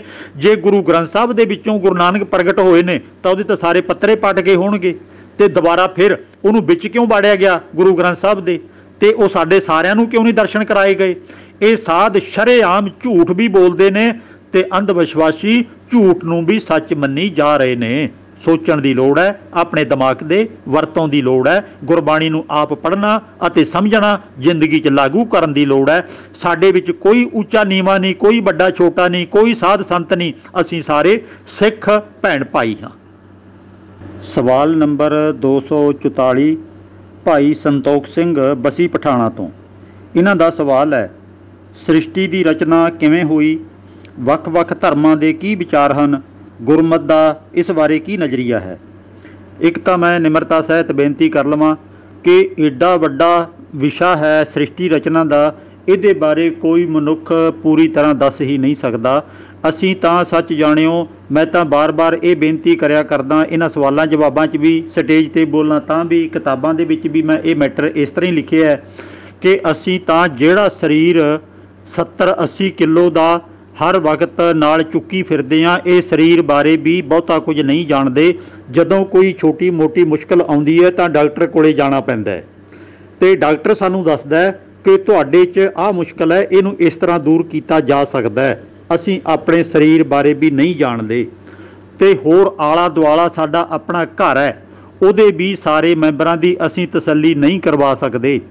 ਆਪਣੇ ਪਿੰਡ ਦੇ ਵਿੱਚ ਸਾਡੀ ਆਮ ਤੌਰ 'ਤੇ ਕੋਈ ਪੁੱਛ ਪ੍ਰਤੀਤ ਨਹੀਂ ਹੁੰਦੀ ਅਤੇ ਸਮਾਜ ਦੇ ਵਿੱਚ ਸਾਡਾ ਕੋਈ ਅੱਛਾ ਰੁਤਬਾ ਵੀ ਨਹੀਂ ਹੁੰਦਾ। ਪਰ ਸੱਚ ਜਾਣਿਓ, ਬਹੁਤੇ ਬੰਦੇ ਰੱਬ ਬਾਰੇ, ਸ੍ਰਿਸ਼ਟੀ ਬਾਰੇ ਅਤੇ ਕਰਾਮਾਤਾਂ ਬਾਰੇ ਜਿਹੜੀਆਂ ਗੱਲਾਂ ਸਾਡੀ ਪਹੁੰਚ ਤੋਂ ਕਿਤੇ ਦੀ ਕਿਤੇ ਉੱਪਰ ਨੇ, ਉਹਨਾਂ ਬਾਰੇ ਬਹੁਤੇ ਸਵਾਲ ਕਰਦੇ ਨੇ। ਨਿਮਰਤਾ ਸਹਿਤ ਬੇਨਤੀ ਹੈ, ਜਿਹੜੀਆਂ ਚੀਜ਼ਾਂ ਸਾਡੇ ਰੋਜ਼ਾਨਾ ਕੰਮ ਆਉਣ ਵਾਲੀਆਂ ਨੇ ਉਹਦੇ ਬਾਰੇ ਜ਼ਿਆਦਾ ਜਾਣਕਾਰੀ ਇਕੱਠੀ ਕੀਤੀ ਜਾਵੇ। ਅਤੇ ਰੱਬ ਨੇ ਜਿਵੇਂ ਵੀ ਸੂਰਜ ਬਣਾ ਦਿੱਤਾ, ਦੁਨੀਆ ਦੀ ਕੋਈ ਤਾਕਤ ਇਹਨੂੰ ਦੱਸ ਨਹੀਂ ਸਕਦੀ ਕਿ ਸੂਰਜ ਕਿਵੇਂ ਬਣ ਗਿਆ, ਧਰਤੀ ਕਿਵੇਂ ਬਣ ਗਈ ਨਹੀਂ ਦੱਸਿਆ ਜਾ ਸਕਦਾ। ਹਰ ਇੱਕ ਦੇ ਵਿਚਾਰ ਅਲੱਗ-ਅਲੱਗ ਨੇ। ਫਿਰ ਚੰਦਰਮਾ ਕਿਵੇਂ ਬਣ ਗਿਆ, ਤਾਰੇ ਕਿਵੇਂ ਬਣ ਗਏ ਅਤੇ ਇਹਨਾਂ ਦਾ ਆਪਸ ਦੇ ਵਿੱਚ ਟਕਰਾਓ ਕਿਉਂ ਨਹੀਂ ਹੁੰਦਾ, ਅਤੇ ਇਹ ਨਹੀਂ ਕੋਈ ਵੀ ਦੱਸ ਸਕਦਾ। ਧਰਤੀ ਦੇ ਉੱਤੇ ਪਾਣੀ ਕਿੱਥੋਂ ਆ ਗਿਆ, ਕਿਵੇਂ ਆ ਗਿਆ, ਸੁੱਕ ਕਿਉਂ ਨਹੀਂ ਜਾਂਦਾ, ਕਿਤੇ ਉਡਾਰੀ ਮਾਰ ਕੇ ਹੋਰ ਕਿਤੇ ਭਾਫ ਬਣ ਕੇ ਕਿਉਂ ਨਹੀਂ ਚਲਿਆ ਜਾਂਦਾ, ਇਹ ਕੋਈ ਨਹੀਂ ਦੱਸ ਸਕਦਾ। ਇਹ ਬੇਅੰਤ ਚੀਜ਼ਾਂ ਨੇ ਜਿਹੜੀਆਂ ਸਾਡੀ ਆਮ ਮਨੁੱਖਤੀ ਪਹੁੰਚ ਤੋਂ ਪਰੇ ਨੇ। ਅਤੇ ਗੁਰੂ ਨਾਨਕ ਸਾਹਿਬ ਨੇ ਆਪ ਬੇਅੰਤ ਵਾਰੀ ਆਖਿਆ ਕਿ ਮੈਂ ਸਾਰਾ ਕੁਝ ਨਹੀਂ ਦੱਸ ਸਕਦਾ ਕਿ ਇਹ ਸ੍ਰਿਸ਼ਟੀ ਸ਼ੁਰੂਆਤ ਕਿਵੇਂ ਹੋਈ। ਹੁਣ ਕੀ ਕਰੋਗੇ ਇਸ ਗੱਲ ਦਾ? ਬ੍ਰਾਹਮਣਾਂ ਨੇ ਆਪਣੀਆਂ ਪੁਰਾਣੀਆਂ ਕਿਤਾਬਾਂ ਦੇ ਵਿੱਚ ਵਿਸ਼ਨੂੰ ਦੇ ਕੰਨ ਵਿੱਚੋਂ ਮੈਲ ਕੱਢ ਕੇ ਧਰਤੀ ਦੀ ਸ੍ਰਿਸ਼ਟੀ ਦੀ ਰਚਨਾ ਕਰ ਦਿੱਤੀ ਕਿ ਵਿਸ਼ਨੂੰ ਨੇ ਕੰਨ 'ਚੋਂ ਮੈਲ ਕੱਢੀ ਅਤੇ ਧਰਤੀ ਬਣ ਗਈ, ਸ੍ਰਿਸ਼ਟੀ ਬਣ ਗਈ। ਅਤੇ ਫਿਰ ਇਹ ਸ੍ਰਿਸ਼ਟੀ ਨੂੰ ਕੱਛੂ ਕੁੰਮਾ ਚੁੱਕੀ ਫਿਰਦਾ, ਕੋਈ ਕਹਿੰਦਾ ਇਹਨੂੰ ਬਲਦ ਚੁੱਕੀ ਫਿਰਦਾ ਧਰਤੀ ਨੂੰ। ਅਤੇ ਫਿਰ ਵਿਸ਼ਨੂੰ ਕਿੱਥੇ ਰਹਿੰਦਾ? ਉਹ ਸਮੁੰਦਰ ਦੇ ਵਿੱਚ ਰਹਿੰਦਾ। ਅਤੇ ਸਮੁੰਦਰ ਕਿੱਥੋਂ ਆ ਗਿਆ ਸੀ? ਸ੍ਰਿਸ਼ਟੀ ਤਾਂ ਬਣਾਈ ਹੈ ਵਿਸ਼ਨੂੰ ਨੇ ਕੰਨ 'ਚੋਂ ਮੈਲ ਕੱਢ ਕੇ, ਉਦੋਂ ਪਹਿਲਾਂ ਸਮੁੰਦਰ ਕਿੱਥੋਂ ਆ ਗਿਆ ਸੀ? ਇਹ ਸਾਰਾ ਕੁਝ, ਬਹੁਤ ਕੁਝ ਇਹੋ ਜਿਹਾ ਲਿਖਿਆ ਪਿਆ ਜਿੰਨੀ ਕਿਸੇ ਦੀ ਮੱਤ ਸੀ। ਅਤੇ ਇਸਲਾਮ ਵਾਲਿਆਂ ਨੇ ਲਿਖ ਦਿੱਤਾ ਕਿ ਇੱਕ ਵਾਰੀ ਖੁਦਾ ਨੇ ਕੁਨ ਆਖਿਆ। ਕੁਨ ਦਾ ਮਤਲਬ ਹੁੰਦਾ ਹੋ ਜਾ, ਬਣ ਜਾ। ਕਹਿੰਦੇ ਸਾਰੀ ਸ੍ਰਿਸ਼ਟੀ ਬਣ ਗਈ ਕੁਨ ਆਖਣ ਦੇ ਨਾਲ। ਹੁਣ ਗੁਰੂ ਨਾਨਕ ਸਾਹਿਬ ਨੇ ਬਹੁਤ ਵਿਗਿਆਨਕ ਆਧਾਰ 'ਤੇ ਇੱਕ ਗੱਲ ਆਖੀ ਹੈ, ਹੋਰ ਇਹੋ ਜਿਹੀਆਂ ਬਹੁਤ ਗੱਲਾਂ ਨੇ। ਉਹ ਹੈ ਸਾਚੇ ਤੇ ਪਵਣਾ ਭਇਆ, ਸੱਚੇ ਨਿਯਮ ਦੇ ਵਿੱਚੋਂ ਇਹ ਹਵਾ ਗੈਸ ਪੈਦਾ ਹੋ ਗਈ। ਆਪ ਜੀ ਨੂੰ ਪਤਾ ਹੋਵੇ ਜੇ H2O ਦੋ ਗੈਸਾਂ ਦੇ ਮਿਲਾਪ ਤੋਂ ਪਾਣੀ ਬਣਦਾ ਹੈ, ਅਤੇ ਜਿਹੜਾ H2O ਦਾ ਮਤਲਬ ਹੈ ਹਾਈਡਰੋਜਨ ਹੈ ਜਿਹੜੀ, ਇਹ ਨਿਰੀ ਅੱਗ ਹੀ ਅੱਗ ਹੈ। ਆਕਸੀਜਨ ਹੈ ਇਹ ਜਿਹੜੀ ਹੈ ਕੁਝ ਹਿੱਸਾ ਇਹਦੇ 'ਚ ਅੱਗ ਦਾ, ਕੁਝ ਪਾਣੀ ਦਾ। ਅਤੇ ਜਦੋਂ ਦੋਵਾਂ ਗੈਸਾਂ ਨੂੰ ਮਿਲਾ ਦਈਏ ਉਦੋਂ ਫਿਰ ਪਾਣੀ ਬਣ ਜਾਂਦਾ ਹੈ। ਪਰ ਅੱਡੋ ਅੱਡ ਕਰ ਦਈਏ, ਆਕਸੀਜਨ ਅੱਗ ਬਾਲਣ ਦੇ ਵਿੱਚ ਸਹਾਇਤਾ ਕਰਦੀ ਹੈ ਅਤੇ ਹਾਈਡਰੋਜਨ ਹੈ ਜਿਹੜੀ ਨਿਰੀ ਅੱਗ ਹੀ ਅੱਗ ਹੈ। ਇਸ ਕਰਕੇ ਵਿਗਿਆਨੀਆਂ ਨੇ ਇਹਦਾ ਨਾਮ H2O ਰੱਖਿਆ ਹੋਇਆ ਹੈ। ਤਾਂ ਗੁਰੂ ਨਾਨਕ ਸਾਹਿਬ ਕਹਿੰਦੇ ਨੇ ਸਾਚੇ ਤੇ ਪਵਣਾ ਭਇਆ, ਕੁਦਰਤ ਵੱਲੋਂ ਕਿਵੇਂ ਹੋਇਆ ਨਹੀਂ ਦੱਸਿਆ ਜਾ ਸਕਦਾ। ਇਹ ਪਵਨ, ਇਹ ਗੈਸਾਂ ਕਿੱਥੋਂ ਆ ਗਈਆਂ, ਕਿਵੇਂ ਬਣ ਗਈਆਂ ਨਹੀਂ ਦੱਸਿਆ ਜਾ ਸਕਦਾ। ਅਤੇ ਇਹ ਗੈਸਾਂ ਹਵਾ ਪੈਦਾ ਹੋ ਗਈ, ਪਵਨ ਤੇ ਜਲ ਹੋਏ। ਇਸ ਪਵਨ ਦੇ ਵਿੱਚੋਂ ਹੌਲੀ ਹੌਲੀ ਅਦਲਾ ਬਦਲੀਆਂ ਹੋ ਕੇ ਪਾਣੀ ਬਣ ਗਿਆ। ਗੁਰੂ ਨਾਨਕ ਸਾਹਿਬ ਕਹਿੰਦੇ ਨੇ ਜਲ ਤੇ ਤ੍ਰਿਭਵਨ ਸਾਜਿਆ। ਪਤਾ ਨਹੀਂ ਕਿਤਨੇ ਸਾਲ, ਲੱਖਾਂ ਕਰੋੜਾਂ ਸਾਲ ਦੀ ਪ੍ਰਕਿਰਿਆ ਦੇ ਵਿੱਚੋਂ ਦੀ ਲੰਘਣ ਤੋਂ ਬਾਅਦ ਕੁਝ ਜੀਵ ਪੈਦਾ ਹੋਏ ਜਿਹਨੂੰ ਅਮੀਬਾ ਕਹਿੰਦੇ ਨੇ। ਇੱਕ ਨੂੰ ਟੁੱਟ ਕੇ ਅਮੀਬਾ ਤੋਂ ਦੋ ਬਣ ਜਾਂਦੇ ਨੇ, ਦੋ ਦੇ ਚਾਰ ਬਣ ਜਾਂਦੇ ਨੇ। ਅੱਜ ਤੱਕ ਵੀ ਅਮੀਬਾ ਦੀ ਅਤੇ ਹੋਰ ਬਹੁਤ ਸਾਰੇ ਜੀਵਾਂ ਦੀ ਕਿਰਿਆ ਇਹੋ ਹੀ ਚੱਲਦੀ ਹੈ, ਇੱਕ ਤੋਂ ਦੋ, ਦੋ ਤੋਂ ਚਾਰ। ਸਾਡੇ ਅੰਦਰ ਜਿਹੜੇ ਸੈੱਲ ਕੰਮ ਕਰਦੇ ਨੇ ਉਹ ਵੀ ਇਸੇ ਤਰ੍ਹਾਂ ਹੀ ਬਣਦੇ ਨੇ, ਅੱਜ ਤੱਕ ਇਹੋ ਹੀ ਚੱਲ ਰਹੇ ਹੈ। ਅਤੇ ਉਹ ਇੱਕ ਤੋਂ ਦੋ, ਦੋ ਤੋਂ ਚਾਰ ਇਸੇ ਤਰ੍ਹਾਂ ਹੀ ਉਹ ਵੀ ਬਣਦੇ ਨੇ। ਇਹ ਸਿਲਸਿਲਾ ਬਹੁਤ ਥਾਵਾਂ 'ਤੇ ਅਜੇ ਵੀ ਉਸੇ ਤਰ੍ਹਾਂ ਹੀ ਚੱਲ ਰਿਹਾ। ਸਾਚੇ ਤੇ ਪਵਣਾ ਭਇਆ, ਪਵਣਾ ਤੇ ਜਲ ਹੋਏ, ਜਲ ਤੇ ਤ੍ਰਿਭਵਨ ਸਾਜਿਆ, ਘਟ ਘਟ ਜੋਤ ਸਮੋਏ। फिर पानी तो तिन्ना तरह के जीव बन गए, भाव के हवा च उड़न वाले पंछी, धरती ते चलन तुरन फिरन वाले अते पानी च रहन वाले तीन प्रकार के जीव फिर पैदा हो गए, पैदा कर दिते। ते घट घट जोत समोए, वो सच्चे दी जोत सारे जीवां दे विच उसे तरह सुभाएमान है। इन्हां दे अंदरों अगों होर जीव पैदा करन दी समर्था है। इसे तरह अगों तो अगों सिलसिला चलदा आ रहा है। ये बहुत विशाल विषय है। सारे धर्म वालियां ने, विग्यानियां ने, आम लिखारियां ने इहदे बारे बहुत कुछ लिखिया है, पर अंत नूं यही कहना पैंदा है कि असीं होर कुछ इदों अगे नहीं दस सकते। इउं कह लीए कि गुरु नानक साहब ने आख्या, धरती होर परै होर होर तिसते भार तलै कवण जोर। जे इस धरती के थल्ले कोई भार चुकण वाला बलद है तो उहदे खलोण वास्ते एक होर धरती चाहिदी है, उहदे वास्ते होर बलद चाहिदा है। किन्ने क बलद किन्नियां क धरतियां आखोगे, ये तां भाई ਉਹੀ ਜਾਣਦਾ कि अपने निजम ਦੇ ਵਿੱਚ ਇਹ ਸਾਰਾ ਕੁਝ ਕਿਵੇਂ ਹੋ ਰਿਹਾ। ਅਸੀਂ ਤਾਂ ਇਸ ਧਰਤੀ ਦੇ ਉੱਤੇ ਜਿਉਣਾ ਤੇ ਰਹਿਣਾ ਸਿੱਖ ਲਈਏ, ਆਪਣੇ ਪਰਿਵਾਰ ਨੂੰ, ਆਪਣੇ ਆਪੇ ਨੂੰ ਸੰਭਾਲਣਾ, ਅੱਗੇ ਵਧਾਉਣਾ, ਵਿਕਾਸ ਕਰਨਾ ਇਹ ਸਿੱਖ ਲਈਏ। ਇੱਜ਼ਤਦਾਰ ਜੀਵਨ ਅਸੀਂ ਜਿਉ ਸਕੀਏ, ਸਮਾਜ ਦਾ ਕੁਝ ਭਲਾ ਕਰ ਸਕੀਏ, ਇਸ ਪਾਸੇ ਜ਼ਿਆਦਾ ਧਿਆਨ ਦਈਏ। ਰੱਬ ਨੇ ਧਰਤੀ ਬਣਾ ਦਿੱਤੀ, सूरज चंद तारे बना दिते, मनुखा देही बना दी, अग हवा पानी आदिक बना दिता। साडे वास्ते इन्नियां दातां बहुत ने, अगों इन्हां नूं वरतन दी जाच आपां आप सीखण दा उपराला करिए। सवाल नंबर 245 भाई सतविंदर सिंह गुड़गांव, इन्हां दा सवाल है, नामधारियां बारे चानना पाओ। गुरु गोबिंद सिंह तो बाद भी उन्हां दे गुरु बनते आ रहे हैं, कि ये सिख धर्म का हिस्सा हैं? गुरु प्यार वालिओ, ध्यान देने की लोड़ यह है कि गुरु साहब ने सानू अपने तो बाद विचारधारा उन्हां दी अपनी लिखत गुरु ग्रंथ साहब दे लड़ लाया, भाव कि इहदी अगवाई दे विच जिंदगी बतीत करनी है। जिथे होर बेअंत डेरे, होर टकसालां अते होर सिख जथेबंदियां सिखां दे विचों वक्खो वखरे नाम धर के पैदा हो गईयां ने अपने निजी मफादां दे खातर, इसे तरह ये डेरा भी एक सिखां नालों लगभग वखरा हो गया है। दुखदाई पहलू यह है कि इन्हां नूं नेड़े लियाउण दा उपराला करन वाला भी कोई नहीं है, बल्कि सिखां दे मुखी इन्हां नूं गुरु बनाउण वास्ते आप इन्हां दी मदद करदे ने, कि गुरु बना के आप पेश करदे ने। मैं आप तुहानूं अगे ये गल्लां दस रिहा। किसी समय देश की आज़ादी वास्ते मोहरी रोल अदा करन वाले, सिक्खी के असूलों लई मर मिटण वाले, शब्द नूं अपना गुरु मनण वाले, वाहिगुरू मंत्र का जाप करने वाले नामधारी उर्फ कूके अज सिक्खी मंडल विचों बहुत दूर चले गए हैं। भाई राम सिंह जी कूकियां दा मुखी, जिहड़ा कि किसी समय महाराजा रणजीत सिंह की फौज दे विच वड्डे अहुदे ते सी, वो फौज दे विचों अस्तीफा दे के आ गया ते अपने उन्हें वखरा विचारधारा रख के प्रचार करना शुरू कर दिता, क्योंकि सिखां दे विच बहुत सारियां कमजोरियां आ चुकियां सन। उन्होंने दूर करन दे उन्हें बहुत उपराले किए। उन्होंने दे विछोड़े दे तो कुछ ही समय अंदर नामधारियां दी नवीं गुरु प्रणाली चल पई। गुरु शब्द गुरु दी थामे देहधारी प्रथा चल पई। सब कुछ बदल गया। नितनेम दीयां बाणियां बदल गईयां, हवन होण लग पए, अग्नि की पूजा प्रचलित हो गई। आनंद कारज समय अग्नि दुआले परिक्रमा करन लग पए। उन दी माला गले का शंगार बन गई। गऊ नूं इन्हां ने अपनी माता स्वीकार कर लिया। गऊआं बचाउण हित बंदे कतल कर दिते। अंग्रेज़ां दे समय की गल है। इसे कारण 4 कूके फांसी चाढ़े गए। कईयां नूं काले पानी की सज़ा हो गई। बाद विच मलेरकोटले 18 जनवरी 1872 नूं 66 कूकियां नूं तोपां नाल उड़ा दिता गया। पिछे वड्डा कारण यही सी कि गऊ हत्या रोकण लई बुचड़ा नूं ये लगातार कतल कर रहे सन, ते इन्हां ने कई सारे पुलिस स्टेशनां दे विचों पुलिस वालियां नूं मारिया, कतल कीता ते उन्हां दे हथियार भी खोले। इस तरह दे इन्हां ते जिहड़े मुकदमे चलाए गए। सरकारी दहशत कारण हौली हौली कूकियां ने इस वड्डी घटना तो बाद, भाव कि 1872 तो बाद, इन्हां ने किरपान त्याग दिती।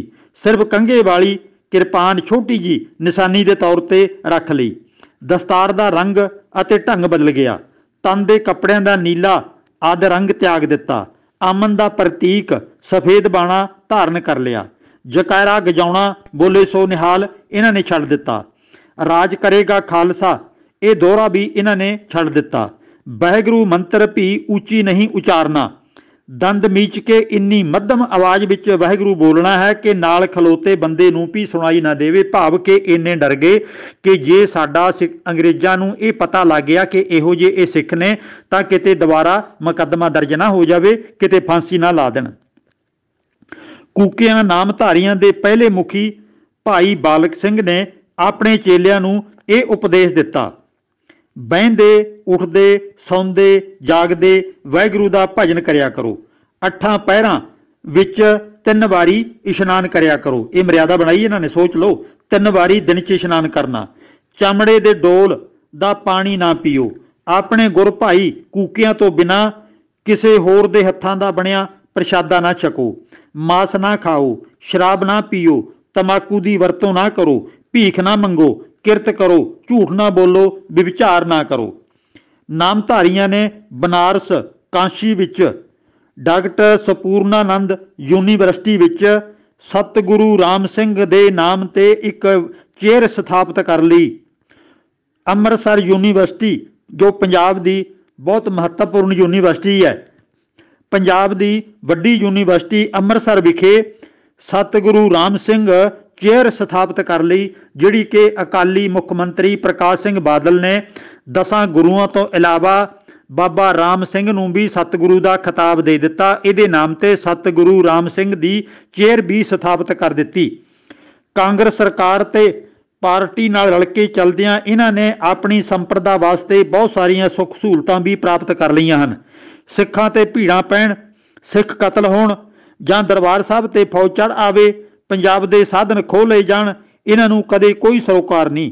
ये तां बस सिमरन करदे हन, माला फेरदे हन, प्रलोक समारदे हन। दिन रात इन्हां दे सदर मुकाम ते मंत्र जाप अते पाठ हुंदे रहिंदे हन। इन्हां ने अपने आप नूं गुरु गोबिंद सिंह दे नाल भी जोड़ लिया कि बाबा बालक सिंह नूं गुरु गोबिंद सिंह जी आप गद्दी दे के गए सन। गुरु गोबिंद सिंह की उम्र इन्नी लंबी कर दी इन्हां ने, तकरीबन 150 साल तो वध उम्र इन्हां ने गुरु गोबिंद सिंह की कर दी है। भाव के इन्ना चिर गुरु गोबिंद सिंह इत्थे नाभे दे नेड़े भेस बटा के लुक के बैठे रहे, तो जदों मौका बनया बाबा बालक सिंह नूं उन्होंने गद्दी दित्ती ते फिर उड़ारी मार गए। ये कहानियां बहुत कुछ चलिया होया है। मैं डॉक्टर गंडा सिंह की किताब दे विचों ये बहुत सारे हवाले दिते ने, होर बहुत सारियां किताबां दे विचों भी अजिहे हवाले मिल जाते हैं। साडे मुखियां नूं चाहीदा अजिहे भुल्लड़ वीरां नूं भैणां नूं नेड़े लियाउण वास्ते उपराला करना चाहिए ते जिहड़ियां इन्हां च कमियां पेशियां ने उन्हां नूं दूर करन वास्ते यतन करने चाहिए ने। ते कमियां पेशियां तां सिखां दे मुखियां च भी बहुत आ गईयां ने, उन्हां बारे भी कदे बैठ के सोचना चाहिए कि ये लोग सातों वख हो क्यों रहे ने, ये नाल जुड़न दी कोशिश क्यों नहीं करते। जिथे देखो पाटो धाड़ दूरियां ही वधदियां जा रही ने। इस तरह पंथ लगातार कमज़ोर अते होर कमज़ोर हुंदा जा रहा है। इन्हां गल्लां वल जरूर ध्यान देण दी लोड़ है। सवाल नंबर 246 भाई रणजीत सिंह दुबई तो। इन्हां दा सवाल है कि वाहिगुरू शब्द गुरु ग्रंथ साहब विच दर्ज है। हाँ जी, गुरु ग्रंथ साहब दे विच है, पर 5 गुरुआं साहिबान ने पहलियां ने अते 9वें पातशाह ने इस शब्द की वरतों नहीं की। किसी भगत ने जिहड़े कि गुरु ग्रंथ साहब दे विच महापुरखां की बाणी दर्ज है, उन्होंने भी इस शब्द की वरतों किते नहीं की। सिर्फ गुरबाणी के अखीरले हिस्से विच जिथे भट्टां की बाणी है, उन्हां भट्ट साहिबानां ने इस शब्द की वरतों की है। तो इस जिहड़ा वाहिगुरू गुरमंत्र है जप हउमੈ खोई जिहड़ा प्रचलित कर दिता गया है, ये भाई गुरदास जी का लिखिया होया है। ये ध्यान रहे कि पुरातन समय च अज वांग पढ़ाई लिखाई नहीं सी, स्कूल कालजां च जाके पढ़न का कोई परंपरा कोई प्रबंध नहीं सी। इस करके अनपढ़ लोगों नूं जदों ये कहा जाता सी कि भाई गुरबाणी पढ़िया करो, तो आम वो अगों जवाब दिंदे सन जी असी तो अनपढ़ हाँ। तो फिर किसी बजुर्ग ने वाहिगुरू या सतनाम का जाप करने वास्ते उन्होंने कह देना। इस तरह करदियां कुछ एक लोगों ने यदी जिहड़ा लगातार लिख के प्रचार कर दिता कि वाहिगुरू मंत्र जपण दे नाल बहुत वधिया फल मिलते हैं। ਤੇ ਲੋਕਾਂ ਨੇ ਅਨਪੜ੍ਹਤਾ ਦੇ ਕਾਰਨ ਵਾਹਿਗੁਰੂ ਵਾਹਿਗੁਰੂ ਵਾਹਿਗੁਰੂ ਕਹਿਣਾ ਸ਼ੁਰੂ ਕਰ ਦਿੱਤਾ, ਕਿਉਂਕਿ ਗੁਰਬਾਣੀ ਪੜ੍ਹਨ ਪੜ੍ਹਾਉਣ ਦਾ ਪ੍ਰਚਾਰਨ ਦਾ ਉਦੋਂ ਕੋਈ ਸਾਧਨ ਹੈ ਨਹੀਂ ਸੀ। ਤੇ ਸਾਡੇ ਵਾਸਤੇ ਤਾਂ ਗੁਰਬਾਣੀ ਹੀ ਸਾਰੇ ਤਰ੍ਹਾਂ ਦਾ ਉੱਤਮ ਉਪਦੇਸ਼ ਹੈ। ਗੁਰਬਾਣੀ ਤੋਂ ਬਿਨਾਂ ਸਾਨੂੰ ਕੋਈ ਗਿਆਨ ਹਾਸਲ ਨਹੀਂ ਹੋਣਾ। ਜੇ ਇਕੱਲਾ ਵਾਹਿਗੁਰੂ ਵਾਹਿਗੁਰੂ ਕਰੀ ਜਾਵਾਂਗੇ ਤਾਂ ਇਹ ਕਿਵੇਂ ਪਤਾ ਲੱਗੇਗਾ ਕਿ ਗੁਰਬਾਣੀ ਸਾਨੂੰ ਕਿਹੜੇ ਹੁਕਮ ਦਿੰਦੀ ਹੈ, ਯਾਨੀ ਕਿ ਤੀਰਥਾਂ 'ਤੇ ਨਹੀਂ ਭਟਕਣਾ, ਵਰਤ ਨਹੀਂ ਰੱਖਣੇ, ਜਾਂ ਚੰਗੇ ਮਾੜੇ ਦਿਨਾਂ ਦਾ ਭਰਮ ਪੈਦਾ ਨਹੀਂ ਕਰਨਾ, ਜਾਤ ਪਾਤ ਨੂੰ ਨਹੀਂ ਮੰਨਣਾ।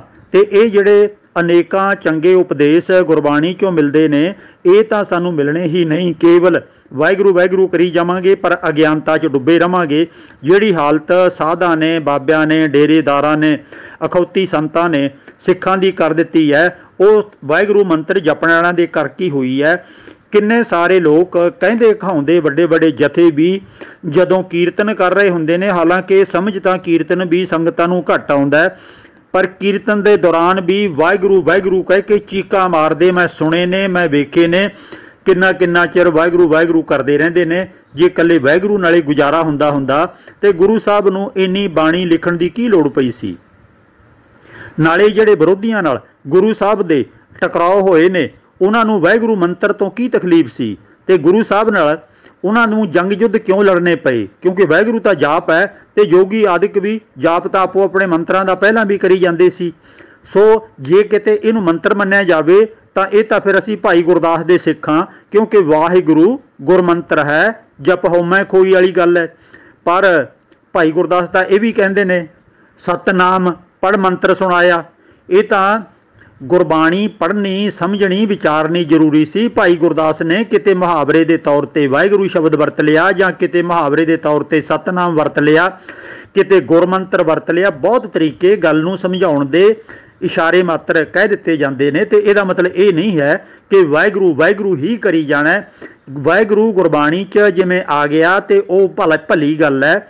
ਹੋਰ ਵੀ ਬਹੁਤ ਨਾਮ ਗੁਰਬਾਣੀ ਦੇ ਵਿੱਚ ਰੱਬ ਦੇ ਆਏ ਨੇ। ਕਿਤੇ ਗੋਬਿੰਦ ਹੈ, ਕਿਤੇ ਭਗਵਾਨ ਹੈ, ਕਿਤੇ ਪਰਮੇਸ਼ਰ ਹੈ, ਕਿਤੇ ਕਰਤਾਰ ਹੈ, ਕਿਤੇ ਕਰਤਾ ਪੁਰਖ ਹੈ, ਕਿਤੇ ਅਕਾਲ ਪੁਰਖ ਹੈ। ਬੇਅੰਤ ਨਾਮ ਗੁਰਬਾਣੀ 'ਚ ਰੱਬ ਦੇ ਦਿੱਤੇ ਗਏ ਨੇ। ਤੇ ਇੱਥੋਂ ਤੱਕ ਵੀ ਆਖਿਆ ਗੁਰੂ ਅਰਜਨ ਸਾਹਿਬ ਨੇ ਕਿ ਤੇਰੇ ਨਾਮ ਤਾਂ ਗਿਣਤੀ ਨਹੀਂ ਕੀਤੀ ਜਾ ਸਕਦੀ, ਇੰਨੇ ਸਾਰੇ ਨੇ। ਕਿਰਤਮ ਨਾਮ ਕਥੇ ਤੇਰੇ ਜੀਵਾ, ਸਤ ਨਾਮ ਤੇਰਾ ਭਰਾਪੂਰਬਲਾ। ਹੇ ਰੱਬ ਜੀ, ਤੇਰੇ ਕਿੰਨੇ ਸਾਰੇ ਨਾਮ, ਤੇਰੇ ਕੰਮਾਂ ਨੂੰ ਵੇਖ ਕੇ, ਤੇਰੀ ਕਿਰਤ ਨੂੰ ਵੇਖ ਕੇ ਲੋਕਾਂ ਨੇ ਨਾਮ ਧਰ ਲਏ, ਪਰ ਮੈਂ ਤਾਂ ਇਹ ਆਖਾਂਗਾ ਤੇਰਾ ਨਾਮ ਸਤਨਾਮ ਹੀ ਕਹਿ ਦਿੱਤਾ ਜਾਵੇ ਤਾਂ ਜ਼ਿਆਦਾ ਵਧੀਆ, ਕਿਉਂਕਿ ਤੂੰ ਸੱਚ ਤੇ ਆਧਾਰਿਤ ਹੈ, ਤੂੰ ਆਪ ਸੱਚਾ ਹੈ, ਤੇਰੇ ਨਿਯਮ ਸੱਚੇ ਨੇ। ਮੈਂ ਤਾਂ ਤੈਨੂੰ ਸਤਨਾਮ ਹੀ ਆਖਾਂਗਾ। ਸੋ ਅਸੀਂ ਕਿਸੇ ਮੰਤਰ ਜਾਪ ਵਾਲੇ ਸਿੱਖ ਨਹੀਂ ਹਾਂ, ਅਸੀਂ ਗੁਰਬਾਣੀ ਨੂੰ ਪੜ੍ਹ ਕੇ ਸਮਝ ਕੇ ਉਹਦੇ ਅਨੁਸਾਰ ਜ਼ਿੰਦਗੀ ਜਿਉਣ ਵਾਲੇ ਸਿੱਖ ਬਣਨਾ ਹੈ। ਕੇਵਲ ਵਾਹਿਗੁਰੂ ਮੰਤਰ ਦੇ ਪੁਜਾਰੀ ਨਹੀਂ ਬਣਨਾ। ਇਹਦਾ ਚੀਜ਼ਾਂ 'ਚੋਂ, ਮੰਤਰ ਜਾਪਾਂ 'ਚੋਂ ਕੁਝ ਵੀ ਨਹੀਂ ਨਿਕਲਣਾ। ਪੁਰਾਣੇ ਸਮਿਆਂ 'ਚ ਅਨਪੜ੍ਹਤਾ ਦੇ ਕਾਰਨ ਇਹ ਪਰੰਪਰਾਵਾਂ ਚੱਲ ਪਈਆਂ, ਪਰ ਇਹ ਅੱਜ ਇਹਨਾਂ ਨੂੰ ਬਦਲਣ ਦੀ ਲੋੜ ਹੈ। ਸਵਾਲ ਨੰਬਰ 247 ਭਾਈ ਤਰਸੇਮ ਸਿੰਘ ਜਲੰਧਰ ਤੋਂ। ਇਹਨਾਂ ਦਾ ਸਵਾਲ ਹੈ, ਗੁਰੂ ਤੇਗ ਬਹਾਦਰ ਜੀ ਦਾ ਬਟਾਲੇ ਗੁਰੂ ਬਣਨਾ ਤੇ ਮੱਖਣ ਸ਼ਾਹ ਲਵਾਣੇ ਦੇ ਜਹਾਜ਼ ਨੂੰ ਮੋਢਾ ਲਾਉਣਾ, ਇਸ ਦਾ ਕੀ ਸੱਚ ਹੈ? ਇਹ ਕਹਾਣੀ ਡੇਰੇਦਾਰਾਂ ਨੇ ਅਗਿਆਨਤਾ ਦੇ ਕਾਰਨ ਬਹੁਤ ਜ਼ਿਆਦਾ ਪ੍ਰਚਾਰੀ ਹੈ ਕਿ ਭਾਈ ਮੱਖਣ ਸ਼ਾਹ ਲਵਾਣਾ ਇੱਥੇ ਆਇਆ, ਉਹਨੇ ਵੇਖਿਆ ਕਿ ਬਹੁਤ ਸਾਰੇ ਹੋਰ ਡੇਰੇਦਾਰ ਗੱਦੀਆਂ ਲਾਈ ਬੈਠੇ ਨੇ, ਗੁਰੂ ਹੋਣ ਦਾ ਦਾਅਵਾ ਕਰਦੇ ਨੇ, ਤੇ ਉਹਨੇ ਦੋ ਦੋ ਮੋਹਰਾਂ ਸਾਰਿਆਂ ਦੇ ਅੱਗੇ ਰੱਖਣੀਆਂ ਸ਼ੁਰੂ ਕੀਤੀਆਂ। ਸਾਖੀ ਦੇ ਮੁਤਾਬਕ ਉਹਨੇ ਸੁੱਖਣਾ ਸੁੱਖੀ ਸੀ ਕਿ ਮੈਂ ਜਿਹੜਾ ਮੇਰਾ ਜਹਾਜ਼ ਹੈ ਇਹ ਡੁੱਬ ਰਿਹਾ, ਜੇ ਬਚ ਜਾਵੇ ਤਾਂ ਮੈਂ 500 ਮੋਹਰਾਂ ਉਸ ਸੱਚੇ ਗੁਰੂ ਦੇ ਅੱਗੇ ਭੇਟਾ ਰੱਖਾਂਗਾ ਜਿਹੜਾ ਮੇਰੇ ਜਹਾਜ਼ ਨੂੰ ਡੁੱਬਣੋਂ ਬਚਾ ਲਵੇ। ਤੇ ਉਹ ਗੁਰੂ ਤੇਗ ਬਹਾਦਰ ਸਾਹਿਬ ਦਾ ਧਿਆਨ ਧਰ ਕੇ ਤਾਂ ਉਹਨੇ 500 ਮੋਹਰਾਂ ਸੁੱਖੀਆਂ ਸੀ, ਪਰ ਅੱਗੇ ਦੇਖਿਆ ਬੇਅੰਤ ਬੈਠੇ ਨੇ ਗੁਰੂ ਬਣੇ, ਤੇ ਉਹਨੂੰ ਪਛਾਣਨਾ ਔਖਾ ਹੋ ਗਿਆ ਕਹਾਣੀ ਦੇ ਮੁਤਾਬਕ। ਤੇ ਉਹਨੇ ਫਿਰ ਇਮਤਿਹਾਨ ਲੈਣ ਵਾਸਤੇ ਦੋ ਦੋ ਮੋਹਰਾਂ ਸਾਰਿਆਂ ਦੇ ਅੱਗੇ ਰੱਖਣੀਆਂ ਸ਼ੁਰੂ ਕਰ ਦਿੱਤੀਆਂ, ਤੇ ਸਾਰਿਆਂ ਨੇ ਦੋ ਦੋ ਮੋਹਰਾਂ ਪ੍ਰਵਾਨ ਕਰ ਲਈਆਂ। ਉਹ ਜਦੋਂ ਪੁੱਛ ਪਛਾ ਕੇ ਲੱਭ ਕੇ ਗੁਰੂ ਤੇਗ ਬਹਾਦਰ ਸਾਹਿਬ ਜਿੱਥੇ ਕਿ ਤਪੱਸਿਆ ਕਰ ਰਹੇ ਸਨ ਕਹਾਣੀਆਂ ਮੁਤਾਬਕ, ਉੱਥੇ ਜਾ ਕੇ ਉਹਨੇ ਦੋ ਮੋਹਰਾਂ ਅੰਦਰ ਰੱਖੀਆਂ ਗੁਰੂ ਸਾਹਿਬ ਅੱਗੇ, ਤਾਂ ਉਹਨਾਂ ਨੇ ਫਿਰ ਸਹਿਜ ਪਾ ਕਹਿ ਦਿੱਤਾ, ਕਹਿੰਦੇ ਭਾਈ ਅਧੂਰੀ ਭੇਟਾ ਨਹੀਂ ਦਈਦੀ, ਜਿੰਨੀ ਸੁੱਖੀ ਆ ਓਨੀ ਰੱਖ। ਤੇ ਕਹਿੰਦੇ ਉਹਨੇ ਸਾਰੀਆਂ ਮੋਹਰਾਂ ਗੁਰੂ ਸਾਹਿਬ ਅੱਗੇ ਰੱਖ ਦਿੱਤੀਆਂ ਤੇ ਕੋਠੇ ਚੜ੍ਹ ਕੇ ਫਿਰ ਰੌਲਾ ਪਾ ਦਿੱਤਾ, ਗੁਰੂ ਲਾਧੋ ਰੇ, ਗੁਰੂ ਲਾਧੋ ਰੇ, ਜਦੋਂ ਕਿ ਇਹ ਕੋਰਾ ਝੂਠ ਹੈ। ਇਸ ਤਰ੍ਹਾਂ ਨਹੀਂ ਵਾਪਰਿਆ। ਪਹਿਲੀ ਗੱਲ ਤਾਂ ਪੰਜਾਬ ਦੇ ਨੇੜੇ ਤੇੜੇ ਕੋਈ ਸਮੁੰਦਰ ਨਹੀਂ ਹੈ ਜਿੱਥੇ ਜਹਾਜ਼ ਚੱਲਦੇ ਹੋਣ ਤੇ ਜਹਾਜ਼ਾਂ ਦੇ ਵਿੱਚ ਵਪਾਰ ਹੁੰਦਾ ਹੋਵੇ। ਫਿਰ ਦੂਜੀ ਗੱਲ, ਗੁਰੂ ਤੇਗ ਬਹਾਦਰ ਜੀ ਉਹਦਾ ਜਹਾਜ਼ ਬਚਾਉਣ ਵਾਸਤੇ ਸਰੀਰਕ ਤੌਰ ਤੇ ਨਹੀਂ ਜਾ ਸਕਦੇ ਤੇ ਉਹਨਾਂ ਨੇ ਤੇ ਵੀ ਕਿਹਾ ਹੋਇਆ ਕਿ ਮੋਢੇ 'ਚ ਕਿੱਲ ਖੁੱਬੇ ਹੋਏ ਗੁਰੂ ਤੇਗ ਬਹਾਦਰ ਨੇ ਵਿਖਾਏ ਵੀ ਮੈਂ ਤਾਂ ਮੋਢਾ ਲਾ ਕੇ ਤੇਰਾ ਜਹਾਜ਼ ਕੱਢਿਆ ਸੀ। ਇਹ ਗਪੌੜਿਆਂ ਤੋਂ ਸਿਵਾਏ ਕੁਝ ਵੀ ਨਹੀਂ ਹੈ। ਇਸ ਤਰ੍ਹਾਂ ਉਡਾਰੀ ਮਾਰ ਕੇ ਕੋਈ ਬੰਦਾ ਕਿਤੇ ਨਹੀਂ ਜਾ ਸਕਦਾ। ਨਾਲੇ ਇੱਕ ਇਨਸਾਨ ਆਪਣੇ ਮੋਢੇ ਦੀ ਤਾਕਤ ਦੇ ਨਾਲ ਡੁੱਬਦੇ ਹੋਏ ਜਹਾਜ਼ ਨੂੰ, ਜਿਹੜਾ ਕਿ ਬਹੁਤ ਵੱਡਾ ਹੁੰਦਾ ਹੈ, ਉਹਨੂੰ ਇਸ ਤਰ੍ਹਾਂ ਬਚਾ ਨਹੀਂ ਸਕਦਾ। ਤੇ ਇਹ ਕਹਾਣੀਆਂ ਪ੍ਰਚਲਿਤ ਕੀਤੀਆਂ ਗਈਆਂ ਨੇ। ਅਸਲ ਦੇ ਵਿੱਚ ਗੁਰੂ ਤੇਗ ਬਹਾਦਰ ਸਾਹਿਬ ਜੀ ਨੂੰ ਜਦੋਂ ਦਿੱਲੀ ਦੇ ਵਿੱਚ ਗਏ ਸਨ ਯਾਤਰਾ ਤੋਂ ਮੁੜਦਿਆਂ ਨੂੰ, ਗੁਰੂ ਹਰਕ੍ਰਿਸ਼ਨ ਸਾਹਿਬ ਦਿੱਲੀ ਦੇ ਵਿੱਚ ਸਨ, ਉਹਨਾਂ ਨੂੰ ਉੱਥੇ ਇਹ ਸਾਰਾ ਕੁਝ ਪਤਾ ਲੱਗਿਆ। ਗੁਰੂ ਹਰਕ੍ਰਿਸ਼ਨ ਸਾਹਿਬ ਨੂੰ ਦਿੱਲੀ ਦੇ ਵਿੱਚ ਗੁਰੂ ਤੇਗ ਬਹਾਦਰ ਜੀ ਮਿਲੇ ਤੇ ਉਸ 'ਤੇ ਸਾਰੀ ਵਿਚਾਰ ਚਰਚਾ ਹੋਈ ਤੇ ਗੁਰੂ ਹਰਕ੍ਰਿਸ਼ਨ ਸਾਹਿਬ ਨੇ ਕਹਿ ਦਿੱਤਾ ਕਿ ਮੇਰਾ ਅੰਤਲਾ ਸਮਾਂ ਨੇੜੇ ਆ ਗਿਆ, ਤੁਸੀਂ ਬਕਾਲੇ ਚਲੇ ਜਾਓ ਤੇ ਮੈਂ ਤੁਹਾਨੂੰ ਗੁਰਗੱਦੀ ਦੀ ਜ਼ਿੰਮੇਵਾਰੀ ਦਿੰਦਾ। ਇਸ ਤਰ੍ਹਾਂ ਗੁਰੂ ਸਾਹਿਬ ਨੂੰ ਉੱਥੇ ਗੁਰਗੱਦੀ ਦੀ ਜ਼ਿੰਮੇਵਾਰੀ ਦੇ ਦਿੱਤੀ ਗਈ ਸੀ ਤੇ ਰਸਮ ਪੂਰਤੀ ਕੁਝ ਸਮੇਂ ਤੋਂ ਬਾਅਦ ਇੱਥੇ ਕਰ ਦਿੱਤੀ ਗਈ। ਤੇ ਇਹ ਮੱਖਣ ਸ਼ਾਹ ਲਵਾਣਾ ਆਦਿਕ ਤਾਂ ਹੋਰ ਬਹੁਤ ਸਾਰੇ ਜਿਹੜੇ ਸਿੱਖ ਉੱਥੇ ਦਿੱਲੀ ਪਹਿਲਾਂ ਗਏ ਹੋਏ ਸੀ, ਉਹ ਬਾਅਦ ਦੇ ਵਿੱਚ ਆਏ ਤੇ ਉਹਨਾਂ ਨੇ ਆ ਕੇ ਸਾਰਾ ਕੁਝ ਦੱਸਿਆ ਕਿ ਭਾਈ ਅਸੀਂ ਦਿੱਲੀ ਤੋਂ ਗੁਰੂ ਹਰਕ੍ਰਿਸ਼ਨ ਸਾਹਿਬ ਕੋਲੋਂ ਆਏ ਹਾਂ। ਉਹਨਾਂ ਨੇ ਸਾਨੂੰ ਦੱਸਿਆ ਸਾਰੀ ਗੱਲ, ਉਹਨਾਂ ਨੇ ਗੁਰਗੱਦੀ ਇਹਨਾਂ ਨੂੰ ਦਿੱਤੀ ਹੈ, ਸਾਡੇ ਸਾਹਮਣੇ ਸਾਰੀਆਂ ਗੱਲਾਂ ਹੋਈਆਂ ਨੇ। ਇਹ ਸਾਰਾ ਜਿਹੜਾ ਬਾਕੀ ਗੁਰੂ ਬਣੇ ਬੈਠੇ ਨੇ ਇਹ ਸਾਰੇ ਪਖੰਡੀ ਨੇ। ਸਵਾਲ ਨੰਬਰ 248 ਭਾਈ ਪ੍ਰਲਾਦ ਸਿੰਘ ਆਨੰਦਪੁਰ ਤੋਂ, ਇਹਨਾਂ ਦਾ ਸਵਾਲ ਹੈ, ਗੁਰੂ ਤੇਗ ਬਹਾਦਰ ਸਾਹਿਬ ਦੀ ਸ਼ਹੀਦੀ ਬਾਰੇ ਦੱਸੋ ਜੀ। ਗੁਰੂ ਤੇਗ ਬਹਾਦਰ ਸਾਹਿਬ ਦਾ ਜੀਵਨ ਬਿਰਤਾਂਤ ਬਹੁਤ ਲੰਬਾ ਚੌੜਾ ਹੈ, ਸਾਰੀਆਂ ਗੱਲਾਂ ਤੇ ਬਿਆਨ ਕਰਨੀਆਂ ਸੰਭਵ ਨਹੀਂ ਹੈਗੀਆਂ। ਬਸ ਇੰਨੀ ਕੁ ਆਪਾਂ ਗੱਲ ਨੂੰ ਯਾਦ ਰੱਖੀਏ, ਜਿਹੜਾ ਕਿ ਪ੍ਰਚਾਰਿਆ ਗਿਆ ਹੈ ਅਗਿਆਨਤਾ ਦੇ ਕਾਰਨ ਪੂਰੀ ਛਾਣਬੀਣ ਤੱਕ ਕਰਨ ਤੋਂ ਬਿਨਾਂ ਉਹਨਾਂ ਚੀਜ਼ਾਂ ਵੱਲ ਆਪਾਂ ਧਿਆਨ ਦੇਣਾ ਹੈ ਕਿ ਬਾਰ-ਬਾਰ ਇਹੀ ਕਿਹਾ ਜਾਂਦਾ ਹੈ ਕਿ ਤਿਲਕ ਜੰਜੂ ਰਾਖਾ ਪ੍ਰਭ ਤਾਂਕਾ, ਤੇ ਉਹ ਹਿੰਦ ਦੀ ਚਾਦਰ ਬਣ ਕੇ ਉੱਭਰੇ, ਜੰਜੂ ਟਿੱਕੇ ਦੀ ਰਾਖੀ ਵਾਸਤੇ ਇਸ ਤਰ੍ਹਾਂ ਹੋਇਆ। ਅਸਲ ਦੇ ਵਿੱਚ ਗੁਰੂ ਅਰਜਨ ਸਾਹਿਬ ਨੂੰ ਫਿਰ ਆਪਾਂ ਕੀ ਆਖਾਂਗੇ, ਉਹਨਾਂ ਦੀ ਸ਼ਹੀਦੀ ਕਾਹਦੇ ਵਾਸਤੇ ਹੋਈ ਸੀ? ਇਹ ਹੈ ਅਸੂਲਾਂ ਦੀ ਲੜਾਈ। ਤੇ ਇਹ 6ਵੇਂ ਪਾਤਸ਼ਾਹ ਜੰਗ ਕਿਉਂ ਲੜਦੇ ਰਹੇ? ਉੱਥੇ ਕਿਹੜਾ ਜੰਜੂ ਟਿੱਕਾ ਸੀ? ਉਹ ਸੀ ਮਨੁੱਖਤਾ ਦੇ ਹੱਕਾਂ ਦੀ, ਅਧਿਕਾਰਾਂ ਦੀ ਲੜਾਈ, ਗੁਲਾਮੀ ਤੋੜਨ ਦੀ ਲੜਾਈ। ਗੁਰੂ ਸਾਹਿਬ ਨੇ ਲਿਖਤਾਂ ਦੇ ਵਿੱਚ, ਭਾਵ ਕਿ ਗੁਰਬਾਣੀ ਦੇ ਵਿੱਚ ਵੀ, ਆਪਣੇ ਉਪਦੇਸ਼ਾਂ ਦੇ ਵਿੱਚ ਵੀ ਸਾਰੇ ਮਨੁੱਖਾਂ ਨੂੰ ਬਰਾਬਰ ਆਖਿਆ। ਜਿਹੜਾ ਵੀ ਕੋਈ ਜ਼ੁਲਮ ਕਰਦਾ ਹੈ ਜਾਂ ਜਿਹੜਾ ਕੋਈ ਪਖੰਡ ਕਰਕੇ, ਵਹਿਮ ਭਰਮ ਪੈਦਾ ਕਰਕੇ ਦੂਜਿਆਂ ਨੂੰ ਨੀਵੇਂ ਦਿਖਾਉਂਦਾ, ਜਾਤ ਪਾਤੀ ਸਿਸਟਮ 'ਚ ਵੰਡਦਾ ਹੈ ਤੇ ਲੁੱਟ ਕੇ ਖਾਂਦਾ ਹੈ, ਉਹਨਾਂ ਸਾਰਿਆਂ ਦਾ ਗੁਰਬਾਣੀ 'ਚ ਅਤੇ ਆਪਣੇ ਉਦੋਂ ਦੇ ਉਪਦੇਸ਼ਾਂ ਦੇ ਵਿੱਚ ਗੁਰੂ ਸਾਹਿਬ ਨੇ ਵਿਰੋਧ ਕੀਤਾ ਹੈ। ਤੇ ਇਸ ਤਰ੍ਹਾਂ ਗੁਰੂ ਸਾਹਿਬ ਦੇ ਵਿਰੋਧ ਦੇ ਵਿੱਚ ਹਕੂਮਤ ਵੀ ਸੀ ਅਤੇ ਨਾਲ ਨਾਲ ਸਮੇਂ ਦੇ ਪੁਜਾਰੀ ਵੀ ਸਨ। ਤੇ ਗੁਰੂ ਤੇਗ ਬਹਾਦਰ ਸਾਹਿਬ ਜੀ ਨੂੰ 3 ਵਾਰੀ ਗ੍ਰਿਫਤਾਰ ਕੀਤਾ ਗਿਆ। ਪਹਿਲਾਂ ਇੱਕ ਵਾਰੀ ਆਗਰੇ ਤੋਂ ਗ੍ਰਿਫਤਾਰ ਹੋਏ, 1.5 ਮਹੀਨਾ ਉਹਨਾਂ ਨੂੰ ਦਿੱਲੀ ਕੈਦ ਦੇ ਵਿੱਚ ਰੱਖਿਆ ਗਿਆ ਤੇ ਫਿਰ ਕੋਈ ਸਮਝੌਤੇ ਹੋ ਗਏ ਤੇ ਉਹਨਾਂ ਨੂੰ ਰਿਹਾ ਕਰ ਦਿੱਤਾ ਗਿਆ। ਉਪਰੰਤ ਉਹਨਾਂ ਨੂੰ ਫਿਰ ਧਮਧਾਨ ਸਾਹਿਬ ਇੱਕ ਪਿੰਡ ਹੈ, ਭਾਵ ਕਿ ਉੱਥੇ ਅੱਜ ਕੱਲ੍ਹ ਗੁਰਦੁਆਰਾ ਬਣਿਆ ਹੋਇਆ ਹਰਿਆਣੇ 'ਚ, ਹਰਿਆਣੇ ਦੇ ਵਿੱਚ ਤੇ ਪੰਜਾਬ ਦਾ ਜਿਹੜਾ ਬਾਰਡਰ ਹੈ ਸੰਗਰੂਰ ਜ਼ਿਲ੍ਹੇ 'ਚ, ਉੱਥੇ ਨੇੜੇ ਗੁਰਦੁਆਰੇ ਦੇ ਵਿੱਚ ਜਿਹੜੀ ਅੱਜ ਥਾਂ ਬਣੀ ਹੋਈ ਹੈ, ਉੱਥੋਂ ਫਿਰ ਗੁਰੂ ਤੇਗ ਬਹਾਦਰ ਸਾਹਿਬ ਨੂੰ ਗ੍ਰਿਫਤਾਰ ਕੀਤਾ ਗਿਆ ਤੇ ਉਦੋਂ ਵੀ 2 ਮਹੀਨੇ ਦੇ ਨੇੜੇ ਤੇੜੇ ਦਿੱਲੀ ਲਿਜਾ ਕੇ ਉਹਨਾਂ ਨੂੰ ਬੰਦ ਰੱਖਿਆ ਗਿਆ ਤੇ ਫਿਰ ਸਮਝੌਤਾ ਹੋ ਗਿਆ ਤੇ ਹਕੂਮਤ ਨੇ ਉਹਨਾਂ ਨੂੰ ਸ਼ਹੀਦ ਨਹੀਂ ਕੀਤਾ। ਉਪਰੰਤ ਤੀਜੀ ਵਾਰ 1675 ਦੇ ਵਿੱਚ ਇੱਥੇ ਰੋਪੜ ਦੇ ਨੇੜਿਓਂ ਉਹਨਾਂ ਨੂੰ ਗ੍ਰਿਫਤਾਰ ਕੀਤਾ ਗਿਆ। ਜਦੋਂ ਉਹ ਆਨੰਦਪੁਰ ਤੋਂ ਬਾਹਰ ਨਿਕਲੇ ਨੇ ਤੇ ਰੋਪੜ ਤੋਂ ਪਹਿਲਾਂ ਹੀ ਉਹਨਾਂ ਨੂੰ ਗ੍ਰਿਫਤਾਰ ਕਰਕੇ ਪਿੰਜਰੇ 'ਚ ਬੰਦ ਕਰਕੇ ਪਹਿਲਾਂ ਬਸੀ ਪਠਾਣਾ ਰੱਖਿਆ ਗਿਆ, ਫਿਰ ਉਹਨਾਂ ਨੂੰ ਸਰਹੰਦ ਭੇਜਿਆ ਗਿਆ, ਸਰਹੰਦ ਤੋਂ ਉਸੇ ਤਰ੍ਹਾਂ ਪਿੰਜਰੇ 'ਚ ਬੰਦ ਕਰਕੇ ਉਹਨਾਂ ਨੂੰ ਦਿੱਲੀ ਭੇਜਿਆ ਗਿਆ। ਉਪਰੰਤ ਕਈ ਦਿਨ ਦਿੱਲੀ ਉਹਨਾਂ ਨੂੰ ਤਸੀਹੇ ਦਿੱਤੇ ਗਏ ਤੇ ਇੱਥੋਂ ਤੱਕ ਵੀ ਵਿਦਵਾਨਾਂ ਨੇ ਲਿਖਿਆ ਹੋਇਆ ਜਿਸ ਪਿੰਜਰੇ ਦੇ ਵਿੱਚ ਉਹ ਬੰਦ ਸਨ ਉਹਦੇ ਅੰਦਰ ਵੀ ਚੁੱਭਾਂ ਕਿੱਲਾਂ ਲੱਗੀਆਂ ਹੋਈਆਂ ਸਨ ਤਾਂ ਕਿ ਗੁਰੂ ਸਾਹਿਬ ਨੂੰ ਵੱਧ ਤੋਂ ਵੱਧ ਤਸੀਹੇ ਦਿੱਤੇ ਜਾ ਸਕਣ, ਉਹਨਾਂ ਨੂੰ ਤਕਲੀਫ ਦਿੱਤੀ ਜਾ ਸਕੇ। ਤੇ ਇਸ ਤਰ੍ਹਾਂ ਭੁੱਖੇ ਆਦਿਕ ਵੀ ਰੱਖਿਆ ਗਿਆ, ਸਰੀਰ ਲਹੂ ਲਹਾਨ ਵੀ ਹੋ ਗਿਆ। ਤੇ ਜਦੋਂ ਉਹ ਆਪਣੇ ਅਸੂਲ ਤੇ ਫਿਰ ਵੀ ਡਟੇ ਰਹੇ ਕਿ ਮੈਂ ਮਨੁੱਖਤਾ ਦੇ ਹਿੱਤ ਵਾਸਤੇ ਕੰਮ ਕਰ ਰਿਹਾ, ਕੋਈ ਮੈਂ ਚੋਰੀਆਂ ਨਹੀਂ ਕਰਦਾ, ਡਾਕੇ ਨਹੀਂ ਮਾਰਦਾ, ਕੋਈ ਗਲਤ ਕੰਮ ਨਹੀਂ ਕਰਦਾ, ਤੇ ਮਨੁੱਖਤਾ ਨੂੰ ਬਰਾਬਰ ਦਾ ਦਰਜਾ ਦੇਣ ਵਾਸਤੇ ਮੇਰੀ ਜ਼ਿੰਮੇਵਾਰੀ ਹੈ। ਗੁਰੂ ਨਾਨਕ ਸਾਹਿਬ ਤੋਂ ਲੈ ਕੇ ਅਸੀਂ ਇਹੋ ਹੀ ਕੰਮ ਕਰਦੇ ਆ ਰਹੇ ਹਾਂ। ਅਸੀਂ ਕਿਸੇ ਹਕੂਮਤ ਦੇ ਵਿਰੁੱਧ ਉੱਦਾਂ ਇਲਜ਼ਾਮਬਾਜ਼ੀ नहीं करते, ਜਿਹੜੀ गलत गल है ਉਹਨੂੰ गलत कहने आ, ਜਿਹੜੀ ठीक है ਉਹਨੂੰ ठीक कहने आ। ਤੇ इस तरह ਜਦੋਂ गुरु तेग बहादुर साहब ने ना मुसलमान बनना मन्निया ਤੇ ना कोई करामातां ਦੀ ਗੱਲ ਮੰਨੀ, ਤੇ ਉਹਨਾਂ ਨੇ ਆਖਿਆ ਭਾਵੇਂ ਜੋ ਮਰਜ਼ੀ ਆਖੋ ਭਾਈ, ਸੀਸ ਕੱਟ ਦਿਓ, ਪਰ ਇਹ ਜਿਹੜਾ ਸਿਰ ਝੁਕੇਗਾ ਨਹੀਂ ਕਿਸੇ ਦੇ ਅੱਗੇ। ਇਸ ਤਰ੍ਹਾਂ ਔਰੰਗਜ਼ੇਬ ਦੇ ਹਾਕਮਾਂ ਨੇ ਉਹਨਾਂ ਨੂੰ ਸ਼ਹੀਦ ਕਰਨ ਦਾ ਹੁਕਮ ਦੇ ਦਿੱਤਾ ਤੇ 11 ਨਵੰਬਰ 1675 ਨੂੰ ਗੁਰੂ ਤੇਗ ਬਹਾਦਰ ਸਾਹਿਬ ਜੀ ਨੂੰ ਦਿੱਲੀ ਦੇ ਵਿੱਚ ਸ਼ਹੀਦ ਕਰ ਦਿੱਤਾ।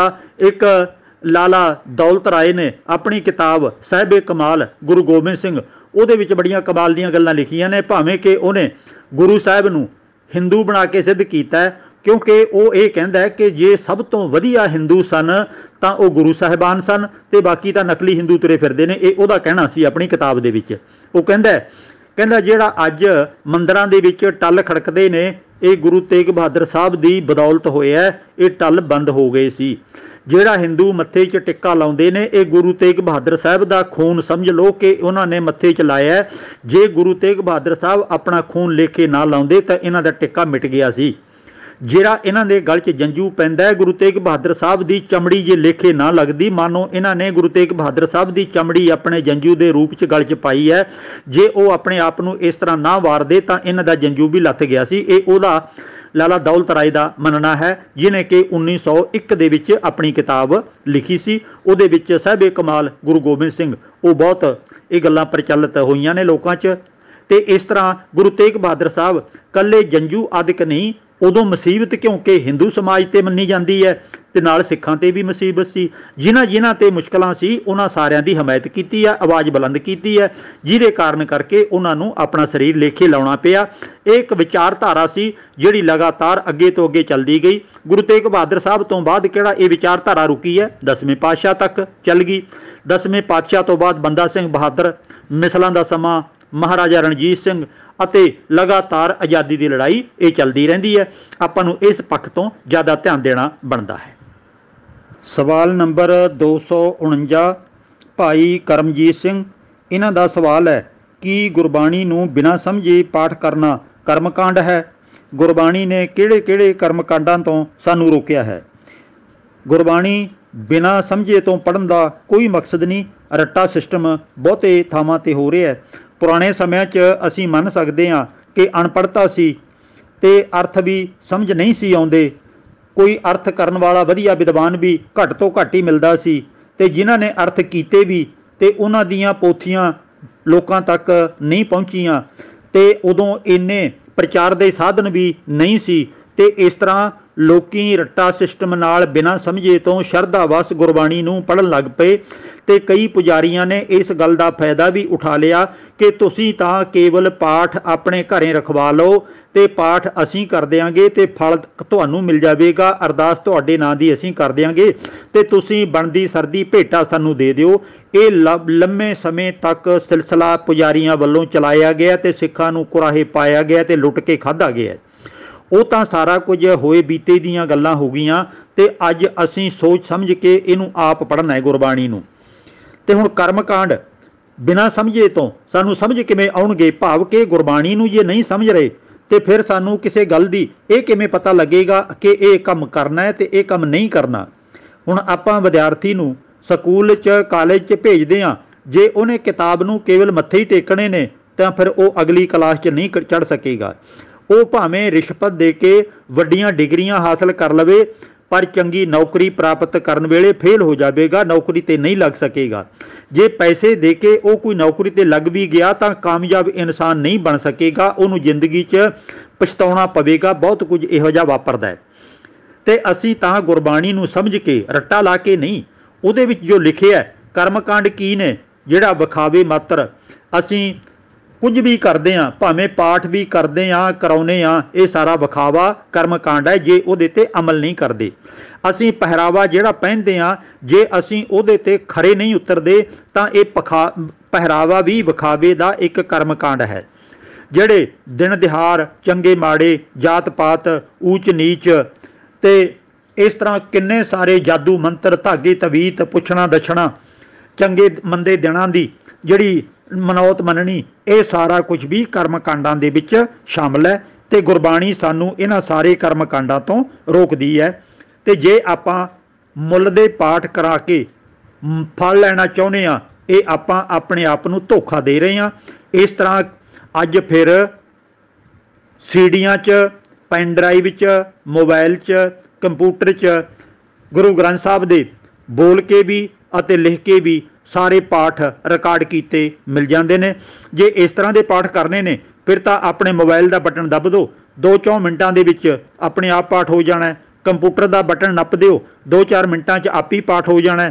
ਤੇ ਫਿਰ ਉਹਦੀ ਅਰਦਾਸ ਵੀ ਉੱਥੇ ਭਰ ਲਓ ਵਿੱਚ, ਤੇ ਅਰਦਾਸ ਵਾਲਾ ਬਟਨ ਦੱਬ ਦਿਓ, ਉਹ ਵੀ ਤੁਹਾਡੇ ਨਾਂ 'ਤੇ ਆਪੇ ਹੋ ਜਾਣੀ ਹੈ। ਕੀ ਤੁਸੀਂ ਇਸ ਤਰ੍ਹਾਂ ਵਿਦਵਾਨ ਬਣ ਜਾਓਗੇ? ਕੀ ਤੁਹਾਨੂੰ ਗੁਰਬਾਣੀ ਦੀ ਸਮਝ ਆ ਜਾਵੇਗੀ? ਕਿ ਜਿਹੜਾ ਪੁਜਾਰੀ ਵੱਲੋਂ ਪਾਠਾਂ ਦੀਆਂ ਵਿਧੀਆਂ ਚਲਾਈਆਂ ਗਈਆਂ ਨੇ ਉਹ ਤੁਹਾਨੂੰ ਲੁੱਟ ਕੇ ਖਾ ਰਹੇ ਨੇ? ਕੀ ਉਹਨਾਂ ਦਾ ਅੱਜ ਤੱਕ ਸਾਨੂੰ ਫਾਇਦਾ ਹੋਇਆ? ਧੇਲੇ ਦਾ ਫਾਇਦਾ ਨਹੀਂ ਹੋਇਆ, ਨੁਕਸਾਨ ਬਹੁਤ ਹੋਇਆ। ਕਰੋੜਾਂ ਅਰਬਾਂ ਰੁਪਈਆ ਸਿੱਖਾਂ ਕੋਲੋਂ ਪਾਠਾਂ ਦੇ ਨਾਮ ਤੇ, ਕਰਮਕਾਂਡਾਂ ਦੇ ਨਾਂ ਤੇ ਲੁੱਟਿਆ ਜਾ ਚੁੱਕਿਆ। ਅਜੇ ਵੀ ਸੰਭਲਣ ਦੀ ਲੋੜ ਹੈ। ਸਮਝ ਕੇ ਥੋੜਾ ਬਹੁਤ ਜਿੰਨਾ ਸਮਾਂ ਮਿਲੇ, 1 ਪੰਨਾ 2 ਪੰਨਾ, 1 ਸ਼ਬਦ 2 ਸ਼ਬਦ ਗੁਰਬਾਣੀ ਨੂੰ ਹੌਲੀ ਹੌਲੀ ਸਮਝ ਕੇ ਆਪਾਂ ਪੜ੍ਹਿਆ ਕਰੀਏ ਅਤੇ ਆਪਣੀ ਜ਼ਿੰਦਗੀ 'ਚ ਲਾਗੂ ਕਰਨ ਦਾ ਯਤਨ ਕਰੀਏ। ਨਾਲ ਨਾਲ ਹੋਰ ਵੀ ਜਿੰਨਾ ਆਪਾਂ ਗਿਆਨ ਹਾਸਲ ਕਰ ਸਕਦੇ ਹਾਂ, ਵਿੱਦਿਆ ਪੜ੍ਹ ਸਕਦੇ ਹਾਂ, ਉਹ ਪੜ੍ਹੀਏ ਅਤੇ ਜਿੰਨੇ ਕੰਮ ਸਿੱਖਣਾ ਚਾਹੀਏ ਉਹਨੇ ਵੱਧ ਤੋਂ ਵੱਧ ਅਸੀਂ ਕੰਮ ਵੀ ਸਿੱਖੀਏ, ਤਾਂ ਕਿ ਅਸੀਂ ਕਾਮਯਾਬ ਇਨਸਾਨ, ਆਰਥਿਕ ਪੱਖੋਂ ਵੀ, ਸਮਾਜਿਕ ਪੱਖੋਂ ਵੀ, ਹਰ ਪੱਖੋਂ ਅਸੀਂ ਕਾਮਯਾਬ ਹੋ ਸਕੀਏ। ਸਵਾਲ ਨੰਬਰ 250 ਭਾਈ ਹਰਪ੍ਰੀਤ ਸਿੰਘ ਇੰਡਿਆਣਾ। 10 ਪਾਤਸ਼ਾਹੀਆਂ ਨਾਲ ਗੁਰੂ ਸ਼ਬਦ ਕਦੋਂ ਜੁੜਿਆ ਹੈ? ਕੀ ਗੁਰੂਆਂ ਨੇ ਆਪਣੇ ਤੋਂ ਪਹਿਲੇ ਕਿਸੇ ਗੁਰੂ ਨੂੰ ਗੁਰੂ ਆਖ ਕੇ ਸੰਬੋਧਨ ਕੀਤਾ ਹੈ? ਇਹਦਾ ਜਵਾਬ ਦਿਓ ਜੀ। ਇੱਥੇ ਧਿਆਨ ਰਵੇ, ਗੁਰੂ ਸ਼ਬਦ ਕੋਈ ਬੁਰਾ ਤਾਂ ਨਹੀਂ ਹੈ, ਅੱਜ ਪ੍ਰਚਲਿਤ ਹੋ ਗਿਆ। ਇਹਨੂੰ ਬਦਲਣ 'ਤੇ ਬਹੁਤਾ ਜ਼ੋਰ ਲਾਉਣ ਦੀ ਲੋੜ ਨਹੀਂ ਹੈ, ਕਿਉਂਕਿ ਸਮਾਂ ਬਹੁਤ ਖਰਾਬ ਹੋਵੇਗਾ, ਵਿਵਾਦ ਬਹੁਤ ਪੈਦਾ ਹੋਣਗੇ। ਹਾਲ ਦੀ ਘੜੀ ਇਹਨੂੰ ਪ੍ਰਵਾਨ ਹੀ ਕਰ ਲੈਣਾ ਚਾਹੀਦਾ ਹੈ। ਕਿਉਂਕਿ ਜੋ ਬਦਲਣ 'ਤੇ ਆਪਣਾ ਸਮਾਂ ਖਰਾਬ ਹੋਵੇਗਾ, ਤਾਕਤ ਲੱਗੇਗੀ, ਉਹਦੀ ਥਾਂ 'ਤੇ ਪੰਥ ਦੇ ਹੋਰ ਬਹੁਤ ਸਾਰੇ ਮਸਲੇ ਨੇ, ਉਹਨਾਂ 'ਤੇ ਆਪਾਂ ਸੁਧਾਰ ਕਰਨ ਦਾ ਜ਼ੋਰ ਲਾਈਏ। ਹੁਣ ਇੱਥੇ ਮੈਂ ਇਹ ਬੇਨਤੀ ਕਰਨੀ ਚਾਹੁੰਦਾ, ਗੁਰੂ ਨਾਨਕ ਸਾਹਿਬ ਨੇ ਆਪ ਗੁਰੂ ਸ਼ਬਦ ਪ੍ਰਮਾਤਮਾ ਵਾਸਤੇ ਵਰਤਿਆ, ਗਿਆਨ ਵਾਸਤੇ ਵਰਤਿਆ। ਇੱਥੇ ਇੱਕ ਵਾਰੀ ਜਿਹੜੀ ਇਹ ਉਦਾਹਰਨਾਂ ਮੈਂ ਦੇਣ ਲੱਗਿਆ, ਇਹਨਾਂ ਨੂੰ ਧਿਆਨ ਨਾਲ ਸੁਣ ਲਓ, ਜਿਹੜੇ ਕਿ ਪ੍ਰਮਾਣ ਗੁਰਬਾਣੀ 'ਚੋਂ ਗੁਰੂ ਸਾਹਿਬਾਨ ਨੇ, ਭਗਤ ਸਾਹਿਬਾਨ ਨੇ, ਸਾਰਿਆਂ ਨੇ ਆਪਣਾ ਗੁਰੂ ਪਰਮਾਤਮਾ ਨੂੰ, ਰੱਬ ਨੂੰ ਅਤੇ ਗਿਆਨ ਨੂੰ ਆਖਿਆ। ਗੱਲ ਕੀ, ਅਸੀਂ ਕਈ ਵਾਰੀ ਭੁਲੇਖਾ ਖਾ ਜਾਂਦੇ ਹਾਂ ਵੀ ਰੱਬ ਨੂੰ ਗੁਰੂ ਕਹਿਣ ਲੱਗ ਪੈਂਦੇ ਹਾਂ, ਕਿਸੇ ਦੂਜੀ ਥਾਂ 'ਤੇ ਅਸੀਂ ਗਿਆਨ ਨੂੰ ਗੁਰੂ ਕਹਿਣ ਲੱਗ ਪੈਂਦੇ ਹਾਂ। ਹੁਣ ਰੱਬ ਕਿਤੇ ਸਰੀਰ ਧਾਰੀ ਤਾਂ ਹੈ ਨਹੀਂ ਜਿਹੜਾ ਆ ਕੇ ਸਾਨੂੰ ਮੱਤ ਦਿੰਦਾ ਹੈ, ਗਿਆਨ ਦਿੰਦਾ ਹੈ। ਉਹ ਮੱਤ ਤਾਂ, ਗਿਆਨ ਤਾਂ ਸਾਨੂੰ ਧਰਤੀ ਦੇ ਉੱਤੇ ਇੱਥੋਂ ਹੀ ਲੈਣਾ ਪਵੇਗਾ। ਪਹਿਲਾਂ ਸਾਡੇ ਮਾਤਾ ਪਿਤਾ ਸਾਨੂੰ ਮੱਤ, ਗਿਆਨ ਦਿੰਦੇ ਨੇ, ਫਿਰ ਕੋਈ ਹੋਰ ਸਿਆਣਾ ਇਨਸਾਨ ਜਿਹਨੂੰ ਪਹਿਲਾਂ ਆਪਾਂ ਟੀਚਰ ਜਾਂ ਉਸਤਾਦ ਜਾਂ ਗੁਰੂ ਜਾਂ ਅਧਿਆਪਕ ਜਾਂ ਮੌਲਵੀ ਕੁਝ ਵੀ ਕਹਿ ਲੈਂਦੇ ਸੀ, ਤੇ ਉਹ ਸਾਨੂੰ ਵਿੱਦਿਆ, ਗਿਆਨ, ਜ਼ਿੰਦਗੀ ਜਿਉਣ ਦੇ ਢੰਗ ਤਰੀਕੇ ਸਿਖਾਉਂਦੇ ਸਨ। ਬਹੁਤ ਕੁਝ ਮਨੁੱਖ ਧਰਤੀ ਦੇ ਉੱਤੇ ਰਹਿ ਕੇ ਆਪਣੇ ਤਜਰਬਿਆਂ ਦੇ ਨਾਲ ਸਿੱਖਦਾ ਹੈ। ਇਸ ਤਰ੍ਹਾਂ ਜਿਹਦਾ ਦਿਮਾਗ ਤੇਜ਼ ਚੱਲਣ ਲੱਗ ਪੈਂਦਾ, ਉਹ ਜ਼ਿੰਦਗੀ ਦੇ ਵਿੱਚ ਮੰਜ਼ਿਲਾਂ ਤੈਅ ਕਰਦਾ ਅੱਗੇ ਲੰਘ ਜਾਂਦਾ, ਕਾਮਯਾਬ ਹੋ ਜਾਂਦਾ। ਕੋਈ ਵਿਗਿਆਨ ਦੀਆਂ ਖੋਜਾਂ ਕਰਦਾ, ਕੋਈ ਰਾਜਨੇਤਾ ਬਣਦਾ, ਕੋਈ ਧਰਮ ਗੁਰੂ ਬਣ ਕੇ ਲੋਕਾਂ ਨੂੰ ਉਪਦੇਸ਼ ਕਰਦਾ, ਭਾਵ ਕਿ ਚੰਗੇ ਰਾਹ ਪਾਉਣ ਵਾਸਤੇ ਆਪਣੇ ਦਿਮਾਗ ਦੀ, ਅਕਲ ਦੀ ਲੋਕੀ ਵਰਤੋਂ ਕਰਦੇ ਰਹੇ ਨੇ ਤੇ ਹੁਣ ਵੀ ਕਰਦੇ ਨੇ। ਪਰ ਅਫਸੋਸ ਇਹ ਹੈ ਕਿ ਆਪਾਂ ਪੂਜਾ ਵਾਲੇ ਪਾਸੇ ਚੱਲ ਪੈਂਦੇ ਹਾਂ, ਅਕਲ ਗਿਆਨ ਲੈਣ ਦਾ ਯਤਨ ਘੱਟ ਕਰਦੇ ਹਾਂ। ਪਹਿਲੀ ਗੱਲ ਤਾਂ ਸਾਡੇ ਮੰਗਲਾਚਰਨ ਦੇ ਵਿੱਚ ਹੀ ਜੋ ਗੁਰੂ ਨਾਨਕ ਸਾਹਿਬ ਨੇ ਲਿਖਿਆ, ਉੱਥੇ 7 ਗੁਰ ਪ੍ਰਸਾਦ ਲਿਖਿਆ ਹੋਇਆ, ਭਾਵ ਕਿ ਇੱਕੋ ਸਤਿਗੁਰ ਪ੍ਰਸਾਦ। ਜਿਹੜੀਆਂ ਪੰਕਤੀਆਂ ਆਪਾਂ ਰੋਜ਼ ਪੜ੍ਹਦੇ ਹਾਂ, ਉਹਨੂੰ ਪੜ੍ਹਦੇ ਤਾਂ ਹੋਰ ਤਰੀਕੇ ਆ, ਪਰ ਮੈਂ ਥੋੜ੍ਹਾ ਜਿਹਾ ਇੱਕ ਓਂਕਾਰ ਦੀ ਥਾਂ 'ਤੇ ਇੱਕੋ ਸਤਿਗੁਰ ਪ੍ਰਸਾਦ ਬੋਲਿਆ। ਇੱਥੇ ਆਪਾਂ ਮਸਲਾ ਕੇਵਲ ਸਤਿਗੁਰ ਦਾ ਲੈਣਾ। ਹੁਣ ਗੁਰੂ ਨਾਨਕ ਨੇ ਕਿਹਨੂੰ ਸਤਿਗੁਰ ਆਖਿਆ? ਉਹਨਾਂ ਦਾ ਸਤਿਗੁਰੂ ਕੌਣ ਸੀ? ਇੱਥੋਂ ਸਪਸ਼ਟ ਹੈ ਕਿ ਉਹ ਜੇ ਮੰਨਦੇ ਨੇ ਕਿਸੇ ਨੂੰ ਗੁਰੂ, ਤਾਂ ਕੇਵਲ ਗਿਆਨ ਨੂੰ ਤੇ ਪਰਮਾਤਮਾ ਨੂੰ ਮੰਨਦੇ ਨੇ, ਜਿਹਨੇ ਇਹ ਸਾਰਾ ਸ੍ਰਿਸ਼ਟੀ, ਬ੍ਰਹਿਮੰਡ, ਕਾਇਨਾਤ ਦੀ ਰਚਨਾ ਕੀਤੀ ਹੈ, ਮਨੁੱਖਾਂ ਨੂੰ ਬਣਾਇਆ, ਉਹਨੂੰ ਗੁਰੂ ਮੰਨਦੇ ਨੇ। ਤੇ ਗੁਰੂ ਨਾਨਕ ਸਾਹਿਬ ਅੱਗੇ ਕਹਿੰਦੇ ਨੇ, ਗੁਰ ਦਾਤਾ ਗੁਰ ਹਿਵੈ ਘਰ ਗੁਰ ਦੀਪਕ ਤਹਿ ਲੋਏ। ਗੁਰੂ ਹੀ ਸਾਡਾ ਸਾਰਾ ਕੁਝ ਹੈ, ਗੁਰੂ ਹੀ ਦਾਤਾ ਹੈ, ਗੁਰੂ ਹੀ ਸਾਡੇ ਹਿਰਦੇ 'ਚ ਚਾਨਣ ਕਰਦਾ ਹੈ ਤੇ ਗੁਰੂ ਹੀ ਸਾਨੂੰ ਗਿਆਨ ਦਿੰਦਾ ਹੈ। ਉਹ ਗੁਰੂ ਕੌਣ ਹੈ? ਉਹ ਹੈ ਪ੍ਰਮਾਤਮਾ, ਉਹ ਹੈ ਗਿਆਨ। ਗੁਰ ਪੌੜੀ ਬੇੜੀ ਗੁਰੂ ਗੁਰ ਤੁੱਲਾ ਹਰ ਨਾਉ ਗੁਰ ਸਰ ਸਾਗਰ ਬੋਹਿਥੋ ਗੁਰ ਤੀਰਥ ਦਰਿਆਓ। ਇਹ ਤਾਂ ਮਹੱਲਾ ਪਹਿਲੇ ਦਾ 17 ਨੰਬਰ ਪੰਨੇ ਦੇ ਉੱਤੇ ਸ਼ਬਦ ਹੈ, ਤੁਸੀਂ ਆਪ ਪੜ੍ਹ ਸਕਦੇ ਹੋ। ਇਸੇ ਤਰ੍ਹਾਂ ਖੋਟੇ ਪੋਤੈ ਨਾ ਪਵੈ ਤਿਨ ਹਰ ਗੁਰ ਦਰਸ਼ ਨਾ ਹੋਏ, 23 ਪੰਨੇ ਤੇ ਹੈ ਗੁਰੂ ਨਾਨਕ ਸਾਹਿਬ ਦਾ ਸ਼ਬਦ। ਹੋਂ ਗੁਰ ਪੁੱਛੋ ਆਪਣਾ ਗੁਰ ਪੁਚਕਾਰ ਕਮਾਓ, ਗੁਰੂ ਨਾਨਕ ਸਾਹਿਬ ਦਾ 58 ਪੰਨੇ ਤੇ ਸ਼ਬਦ ਹੈ। ਗੁਰਦਾਤਾ ਸਮਰੱਥ ਗੁਰ ਗੁਰ ਸਭ ਮੈਂ ਰਹਿਆ ਸਮਾਏ ਗੁਰ ਪਰਮੇਸ਼ਰ ਪਾਰ ਬ੍ਰਹਮ ਗੁਰ ਡੁੱਬਦਾ ਲਏ ਤਰਾਏ। ਮਹੱਲਾ ਪਹਿਲਾ ਪੰਨਾ 49 ਨੰਬਰ, ਭਾਵ ਕਿ 49। ਹੁਣ ਇੱਥੇ ਗੁਰੂ ਨਾਨਕ ਸਾਹਿਬ ਨੇ ਬੇਅੰਤ ਵਾਰੀ ਕਹਿ ਦਿੱਤਾ ਕਿ ਜਿਹੜਾ ਸਾਰੀ ਸ੍ਰਿਸ਼ਟੀ ਦਾ ਮਾਲਕ ਹੈ ਉਹ ਮੇਰਾ ਗੁਰੂ ਹੈ। ਹਰ ਗੁਰ ਸਰਬ ਰਸੇਵ ਤੂੰ ਪਾਵੈ ਦਰਗਹਿ ਮਾਨ। ਮਹੱਲਾ ਪਹਿਲਾ ਪੰਨਾ 21। ਹਰ ਸੱਜਣ ਗੁਰ ਸੇਵੰਦਾ ਗੁਰ ਕਰਨੀ ਪ੍ਰਧਾਨ। ਪੰਨਾ 21 ਮਹੱਲਾ ਪਹਿਲਾ। ਇਸੇ ਤਰ੍ਹਾਂ ਨਾਨਕ ਨਾਮ ਨਾ ਵੀਸਰੈ ਮੇਰੇ ਗੁਰ ਕਰਤਾਰ। ਮਹੱਲਾ ਪਹਿਲਾ ਪੰਨਾ 59। ਆਗੈ ਪੂਛ ਨਾ ਹੋਵੀ ਜਿਸ ਬੇਲੀ ਗੁਰ ਕਰਤਾਰ। ਮਹੱਲਾ ਪਹਿਲਾ ਪੰਨਾ 62। ਜੋ ਆਇਆ ਸੋ ਚੱਲ ਸੀ ਅਮਰ ਸੋ ਗੁਰ ਕਰਤਾਰ। ਮਹੱਲਾ ਪਹਿਲਾ ਪੰਨਾ 63। ਗੁਰ ਪਰਮੇਸ਼ਰ ਨਾਨਕ ਭੇਟਿਓ ਸਾਚੈ ਸ਼ਬਦ ਨਵੇੜਾ। ਮਹੱਲਾ ਪਹਿਲਾ ਪੰਨਾ 878। ਗੁਰ ਪੂਰੈ ਸੱਚ ਸਮਾਇਆ ਗੁਰ ਆਦ ਪੁਰਖ ਹਰ ਪਾਇਆ ਗੁਰ ਸਤਗੁਰ ਭਰਮ ਚੁਕਾਇਆ ਕਉ ਨਾਨਕ ਸ਼ਬਦ ਮਿਲਾਇਆ। ਮਹੱਲਾ ਪਹਿਲਾ ਪੰਨਾ 879। ਅਪਰੰਪਰ ਪਾਰ ਬ੍ਰਹਮ ਪਰਮੇਸ਼ਰ ਨਾਨਕ ਗੁਰ ਮਿਲਿਆ ਸੋਈ ਜੀਓ। ਮਹੱਲਾ ਪਹਿਲਾ 599 ਪੰਨਾ। ਹੁਣ ਇਹ ਸ਼ਬਦ ਇੰਨੇ ਸਾਰੇ ਕੇਵਲ ਗੁਰੂ ਨਾਨਕ ਸਾਹਿਬ ਦੇ ਮੈਂ ਤੁਹਾਡੇ ਸਾਹਮਣੇ ਰੱਖੇ ਨੇ। ਬਾਕੀ ਤਾਂ ਭਗਤ ਸਾਹਿਬਾਨਾਂ ਨੇ, ਗੁਰੂ ਸਾਹਿਬਾਨਾਂ ਨੇ ਪਰਮਾਤਮਾ ਨੂੰ ਬੇਅੰਤ ਵਾਰੀ ਸੰਬੋਧਨ ਕੀਤਾ ਤੇ ਅਸੀਂ ਕਿਸ ਵੇਲੇ ਕਿਹੜੀ ਤਰੀਕ ਨੂੰ ਕਿਹੜੇ ਸੰਨ 'ਚ ਗੁਰੂ ਨਾਨਕ ਨੂੰ ਜਾਂ ਬਾਕੀ ਗੁਰੂਆਂ ਨੂੰ ਗੁਰੂ ਕਹਿਣ ਲੱਗੇ, ਇਹਦਾ ਸਾਡੇ ਕੋਲੇ ਕੋਈ ਰਿਕਾਰਡ ਨਹੀਂ ਹੈ। ਗੱਲ ਸਿਰਫ ਇਸ ਪਾਸੇ ਆਪਾਂ ਲਾ ਲਈਏ, ਜਿਵੇਂ ਪੁਰਾਤਨ ਸਮਿਆਂ 'ਚ ਬ੍ਰਾਹਮਣ ਨੂੰ, ਪੁਜਾਰੀ ਨੂੰ ਲੋਕੀ ਗੁਰੂ ਕਹਿੰਦੇ ਸਨ, ਹੋਰ ਕਿਸੇ ਨੂੰ ਗੁਰੂ ਅਖਵਾਉਣ ਦਾ ਹੱਕ ਨਹੀਂ ਸੀ ਤੇ ਸਿੱਖਾਂ ਨੇ ਬ੍ਰਾਹਮਣ ਦਾ ਬਾਈਕਾਟ ਕਰਕੇ ਇਹ ਮੰਨ ਲਿਆ ਤੇ ਇਸ ਤਰ੍ਹਾਂ ਪ੍ਰਚਾਰ ਦਿੱਤਾ ਕਿ ਸਾਡਾ ਤਾਂ ਭਾਵੇਂ ਬ੍ਰਾਹਮਣ ਇਹ ਨਹੀਂ ਹੈਗੇ, ਖੱਤਰੀ ਵੰਸ਼ ਦੇ ਵਿੱਚੋਂ ਨੇ ਸਾਡੇ ਗੁਰੂ ਤੇ ਅਸੀਂ ਇਹਨਾਂ ਨੂੰ ਗੁਰੂ ਮੰਨਦੇ ਹਾਂ, ਬ੍ਰਾਹਮਣ ਨੂੰ ਅਸੀਂ ਗੁਰੂ ਨਹੀਂ ਮੰਨਦੇ। ਕਬੀਰ ਜੀ ਨੇ ਵੀ ਆਖਿਆ, ਕਬੀਰ ਬਾਹਮਣ ਗੁਰੂ ਹੈ ਜਗਤ ਕਾ ਭਗਤਨ ਕਾ ਗੁਰ ਨਾਹੀਂ। ਅਸੀਂ ਇਹਨੂੰ ਗੁਰੂ ਨਹੀਂ ਮੰਨਦੇ। ਤੇ ਉਂਝ ਕਬੀਰ ਜੀ ਨੇ ਰੱਬ ਨੂੰ ਗੁਰੂ ਆਖਿਆ। ਤੂੰ ਸਤਗੁਰ ਹਉ ਨੌਤਨ ਚੇਲਾ ਕਹਿ ਕਬੀਰ ਮਿਲ ਅੰਤ ਕੀ ਬੇਲਾ। ਕਬੀਰ ਜੀ ਕਹਿੰਦੇ ਨੇ ਅਸੀਂ ਤਾਂ ਪਰਮਾਤਮਾ ਨੂੰ, ਰੱਬ ਨੂੰ ਗੁਰੂ ਮੰਨਦੇ ਹਾਂ। ਸੋ ਗੁਰ ਕਰੋ ਜੇ ਬਹੁਰ ਨਾ ਕਰਨਾ ਸੋ ਪਦ ਰਵੋ ਜੇ ਬਹੁਰ ਨਾ ਰਵਣਾ। ਕਬੀਰ ਜੀ ਕਹਿੰਦੇ ਨੇ ਇਹੋ ਜਿਹਾ ਗੁਰੂ ਧਾਰਨ ਕਰੋ ਜਿਹੜਾ ਬਾਰ-ਬਾਰ ਨਾ ਕਰਨਾ ਪਵੇ, ਭਾਵ ਕਿ ਪਰਮਾਤਮਾ ਤੋਂ ਵੱਡਾ ਹੋਰ ਕੋਈ ਨਹੀਂ ਹੈ।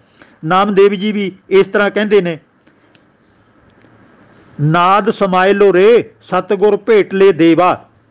ਭਾਵ ਕਿ ਭਾਈ ਉਹਦੀ ਆਵਾਜ਼, ਉਹਦਾ ਗਿਆਨ, ਉਹਦੇ ਬਾਰੇ ਜਾਣਕਾਰੀ ਇਹ ਲੈ ਲਓ ਤੇ ਸਤਿਗੁਰੂ ਭੇਟ ਲਓ, ਭਾਵ ਕਿ ਸਤਿਗੁਰੂ ਨੂੰ ਆਪਣੇ ਹਿਰਦੇ 'ਚ ਵਸਾ ਲਓ। ਨਾਮਦੇਵ ਵੀ ਸਤਿਗੁਰੂ ਦੀ ਗੱਲ ਕਰ ਰਹੇ ਨੇ, ਭਾਵ ਕਿ ਪ੍ਰਮਾਤਮਾ ਦੀ। ਇੱਥੇ ਇੱਕ ਸ਼ਬਦ ਨਾਮਦੇਵ ਜੀ ਦਾ 1166 ਪੰਨੇ ਤੇ ਹੈ, ਉੱਥੇ ਇੱਕੋ ਸ਼ਬਦ ਦੇ ਵਿੱਚ 37 ਵਾਰੀ ਗੁਰਦੇਵ ਸ਼ਬਦ ਆਦਾ ਹੈ ਨਾਮਦੇਵ ਜੀ ਦੀ ਬਾਣੀ 'ਚ। ਜੋ ਗੁਰਦੇਵ ਤਾਂ ਮਿਲੈ ਮੁਰਾਰ, ਜੋ ਗੁਰਦੇਵ ਤਾਂ ਉਤਰੈ ਪਾਰ। ਇਹ ਸ਼ਬਦ ਬਹੁਤ ਵਾਰੀ ਆਉਂਦਾ ਹੈ। ਖੈਰ, ਰਵਿਦਾਸ ਜੀ ਪਰਮ ਪਰਸ ਗੁਰ ਭੇਟਿਐ ਪੂਰਬ ਲਿਖਤ ਲਿਲਾਟ। ਇੱਥੇ ਪਰਮ ਪਰਸ ਗੁਰੂ ਭੇਟੀ ਹੈ, ਰਵਿਦਾਸ ਜੀ ਲਿਖ ਰਹੇ ਨੇ। ਸਤਗੁਰ ਗਿਆਨ ਜਾਣੈ ਸੰਤ ਦੇਵਾ ਦੇਵ, ਰਵਿਦਾਸ ਜੀ ਕਹਿ ਰਹੇ ਨੇ। ਇਉਂ ਗੁਰ ਪ੍ਰਸਾਦ ਨਰਕ ਨਹੀਂ ਜਾਤਾ, ਰਵਿਦਾਸ ਜੀ ਦੀ ਬਾਣੀ ਹੈ। ਅੱਗੇ ਫਰੀਦ ਜੀ ਕਹਿੰਦੇ ਨੇ, ਬੋਲੀ ਐ ਸੱਚ ਧਰਮ ਝੂਠ ਨਾ ਬੋਲੀ ਐ ਜੋ ਗੁਰ ਦੱਸੈ ਬਾਟ ਮਰੀਦਾਂ ਜੋਲੀ ਹੈ। ਹੁਣ ਇਹਨਾਂ ਦਾ ਗੁਰੂ ਕੌਣ ਸੀ? ਕਿਲਾ ਸਾਨੂੰ ਲੱਭਣਾ ਪਵੇਗਾ। ये तां सारे ही परमात्मा के सेवक सन ते रब नूं ही अपना गुरु मनते सन। इस तरह धन्ना जी ज्ञान प्रवेश गुरै धन दिया ध्यान मान मन एकमय। धन्ना जी कहते ने मैनू तां गुरु ने ज्ञान दे दिता, पीपा परणवै परम तत्त है सतगुर होए लखावै। मैनू सतगुरु ने ज्ञान दे दिता, पीपा जी कहते ने। अगे सदना जी कह रहे ने तब गुण कहाँ जगत गुरा जो कर्म न रस है। हे जगत दे गुरु तू कला मेरा ही गुरु नहीं है, तू तो सारे संसार का गुरु है। सतगुर मैं बलिहारी तोर गुर का शब्द काट है कोट कर्म। ये मैं दो पंक्तियां अलग अलग करके बोलियां ने। यह है रामानंद जी का शब्द जिहदे विच दो बारी सतगुरु शब्द आया है। रामानंद जी बहुत पहला होए ने, गुरु नानक साहब दे पुतों भी उम्मीद है पहला होण। कहो बेणी गुरमुख ध्यावै बिन सतगुर बाट ना आवै पावै। बेणी जी भी गुरु शब्द की वरतों करते हैं। सो इस तरह भट्ट साहिबाना ने गुरु साहिबाना ने गुरु शब्द जिहड़ा वरतिया है वह तो परमात्मा वास्ते वरतिया है, पर समा पा के असीं ये कहण लग पैने आ कि साडे गुरु ही साडे वास्ते रब दा रूप सन, जिन्हां ने रब दी आवाज़ रब दा उपदेश रब बारे ज्ञान वो सानू धरती दे लोकां नू लिया के दिता, लिखत दे विच दिता ते अपना बहुत कुछ उन्होंने लेखे ला दिता सानू सीधे राह पाउण वास्ते। भाव ये भी दस दिता कि रब तुहाडे अंदर है, रब किते बाहर ढूंढण ना चल पिओ, बाहरलिआं नू गुरु ना बनाइओ। तुसीं जदों ज्ञानवान बन जाओगे तां तुसीं ही रब दा रूप होवोगे, तुसीं ही उत्तम दर्जे दे इंसान होवोगे। ये गल्लां सानू भुल गईयां ने। असीं अपने आप नू उभारन दी थां ते लोकां दा पल्ला पकड़दे हां। किसे तो कोई मंत्र लैंदा है, कोई गुरमंत्र लैंदा है। भारत दे विच लखां साध थों थों ते गुरमंत्र दे रहे ने, लोकां नू मर्यादावां सिखा रहे ने, जाप करवा रहे ने, पर देश दे विच गरीबी भुखमरी बेइनसाफी अनपढ़ता बेरोजगारी किन्ने सारे जिहड़े मुश्किलां ने लोकां दियां ये फैलियां पईयां ने। सरकारां कोई सुधार नहीं करदियां, लोकां दा भला नहीं करदियां ते भोले भाले लोग गुरुआं तो मंत्र लैके अपने गुरुआं अगे अरदासां बेनतियां करी जांदे ने, मंत्र जाप करी जांदे ने। सुधार करन दी हिम्मत हौसला पुजारी तबके ने उन्हां दी मुका दित्ती है। थां थाई पूजा तां हो रही है पर काम घट तो घट हो रहा है, ज्ञान ना दे बराबर है। जिहड़े लोग थोड़ा बहुता ज्ञान हासिल कर लैंदे ने वो अगे लंघ जांदे ने, दूजिआं ते हावी हो जांदे ने। इन्हां गल्लां दा ध्यान रखना है ते गुरु ही साडा ज्ञान है, गुरु ही साडा रब है, गुरु ने ही सानू मत दित्ती है, गुरु साडे अंदर वसदा है, गुरु ही साडे घण घण दे विच घट घट दे विच वसदा है। यह सारा मसला जिहड़ा विचारना अज धरती दे बादशाह मनुख ने विचारना है, मनुख ने सुधारना है, मनुख ने समाज दे विच चंगी विचारधारा देनी है। जे असीं अकलबंद होवांगे तां चंगी विचारधारा लोकां नूं देवांगे ते सुखी जीवन लोकी फिर जो सकणगे। सो गुरु शब्द बारे कोई पक्की तरीक नहीं है कि कदों तो सिख गुरु साहिबाना नूं गुरु कहण लगे ने। ये लिखत दे विच कोई तरीक इतिहास दे विच सानू लिखी नहीं मिलती कि इस तरीक तो ये काम शुरू होया। तो अज दा जिहड़ा एपीसोड है जिन्हां सवाल जवाब का 24वां भाग है ये इत्थे समाप्त हुंदा है। 10 सवालों के जवाब देने का यतन किया है। तुसीं बहुत सारी दिलचस्पी दिखा रहे हो, सवाल बेअंत आ रहे ने। मैं अपनी तुच्छ बुद्धि अनुसार उन्हां दे जवाब देने का यतन करदा ते ये कोई अंतम सच मैं नहीं कह रहा। तुसीं होर अगे खोज कर सकते हो। ये तो एक इशारे मात्र गल्लां ने ताकि साडी डायरैक्शन सोचण दी वो बदल जाए। जदों एक बारी डायरैक्शन बदल जाए तो पूरे का पूरा राह भी बदल जाता है। असीं नवें ढंग नाल सोचण वास्ते तैयार हो जाते हैं तो जिहड़ा पुजारीवाद साडे ते हावी होया उहनूं असीं सिर तो ला सकते हैं। आप असीं सारे काम करन दे समर्थ हो सकते हैं। गुरु साहब ने सानू बेअंत ज्ञान गुरबाणी च दिता है। बाकी विद्वानां ने आले दुआले बहुत सारा ज्ञान दिता होया है। जिन्ना भी ज्ञान हासिल कर लीए उन्ना ही थोड़ा है। ज्ञान की कोई सीमा नहीं है। दिमाग का जिहड़ा बहुत वड्डा दायरा है, इहदे विच बहुत सारा ज्ञान समा सकता है ते असीं लोक कल्याण दे काम कर सकते हैं। होइयां भुल्लां लई खिमा। वाहिगुरू जी का खालसा वाहिगुरू जी की फतेह।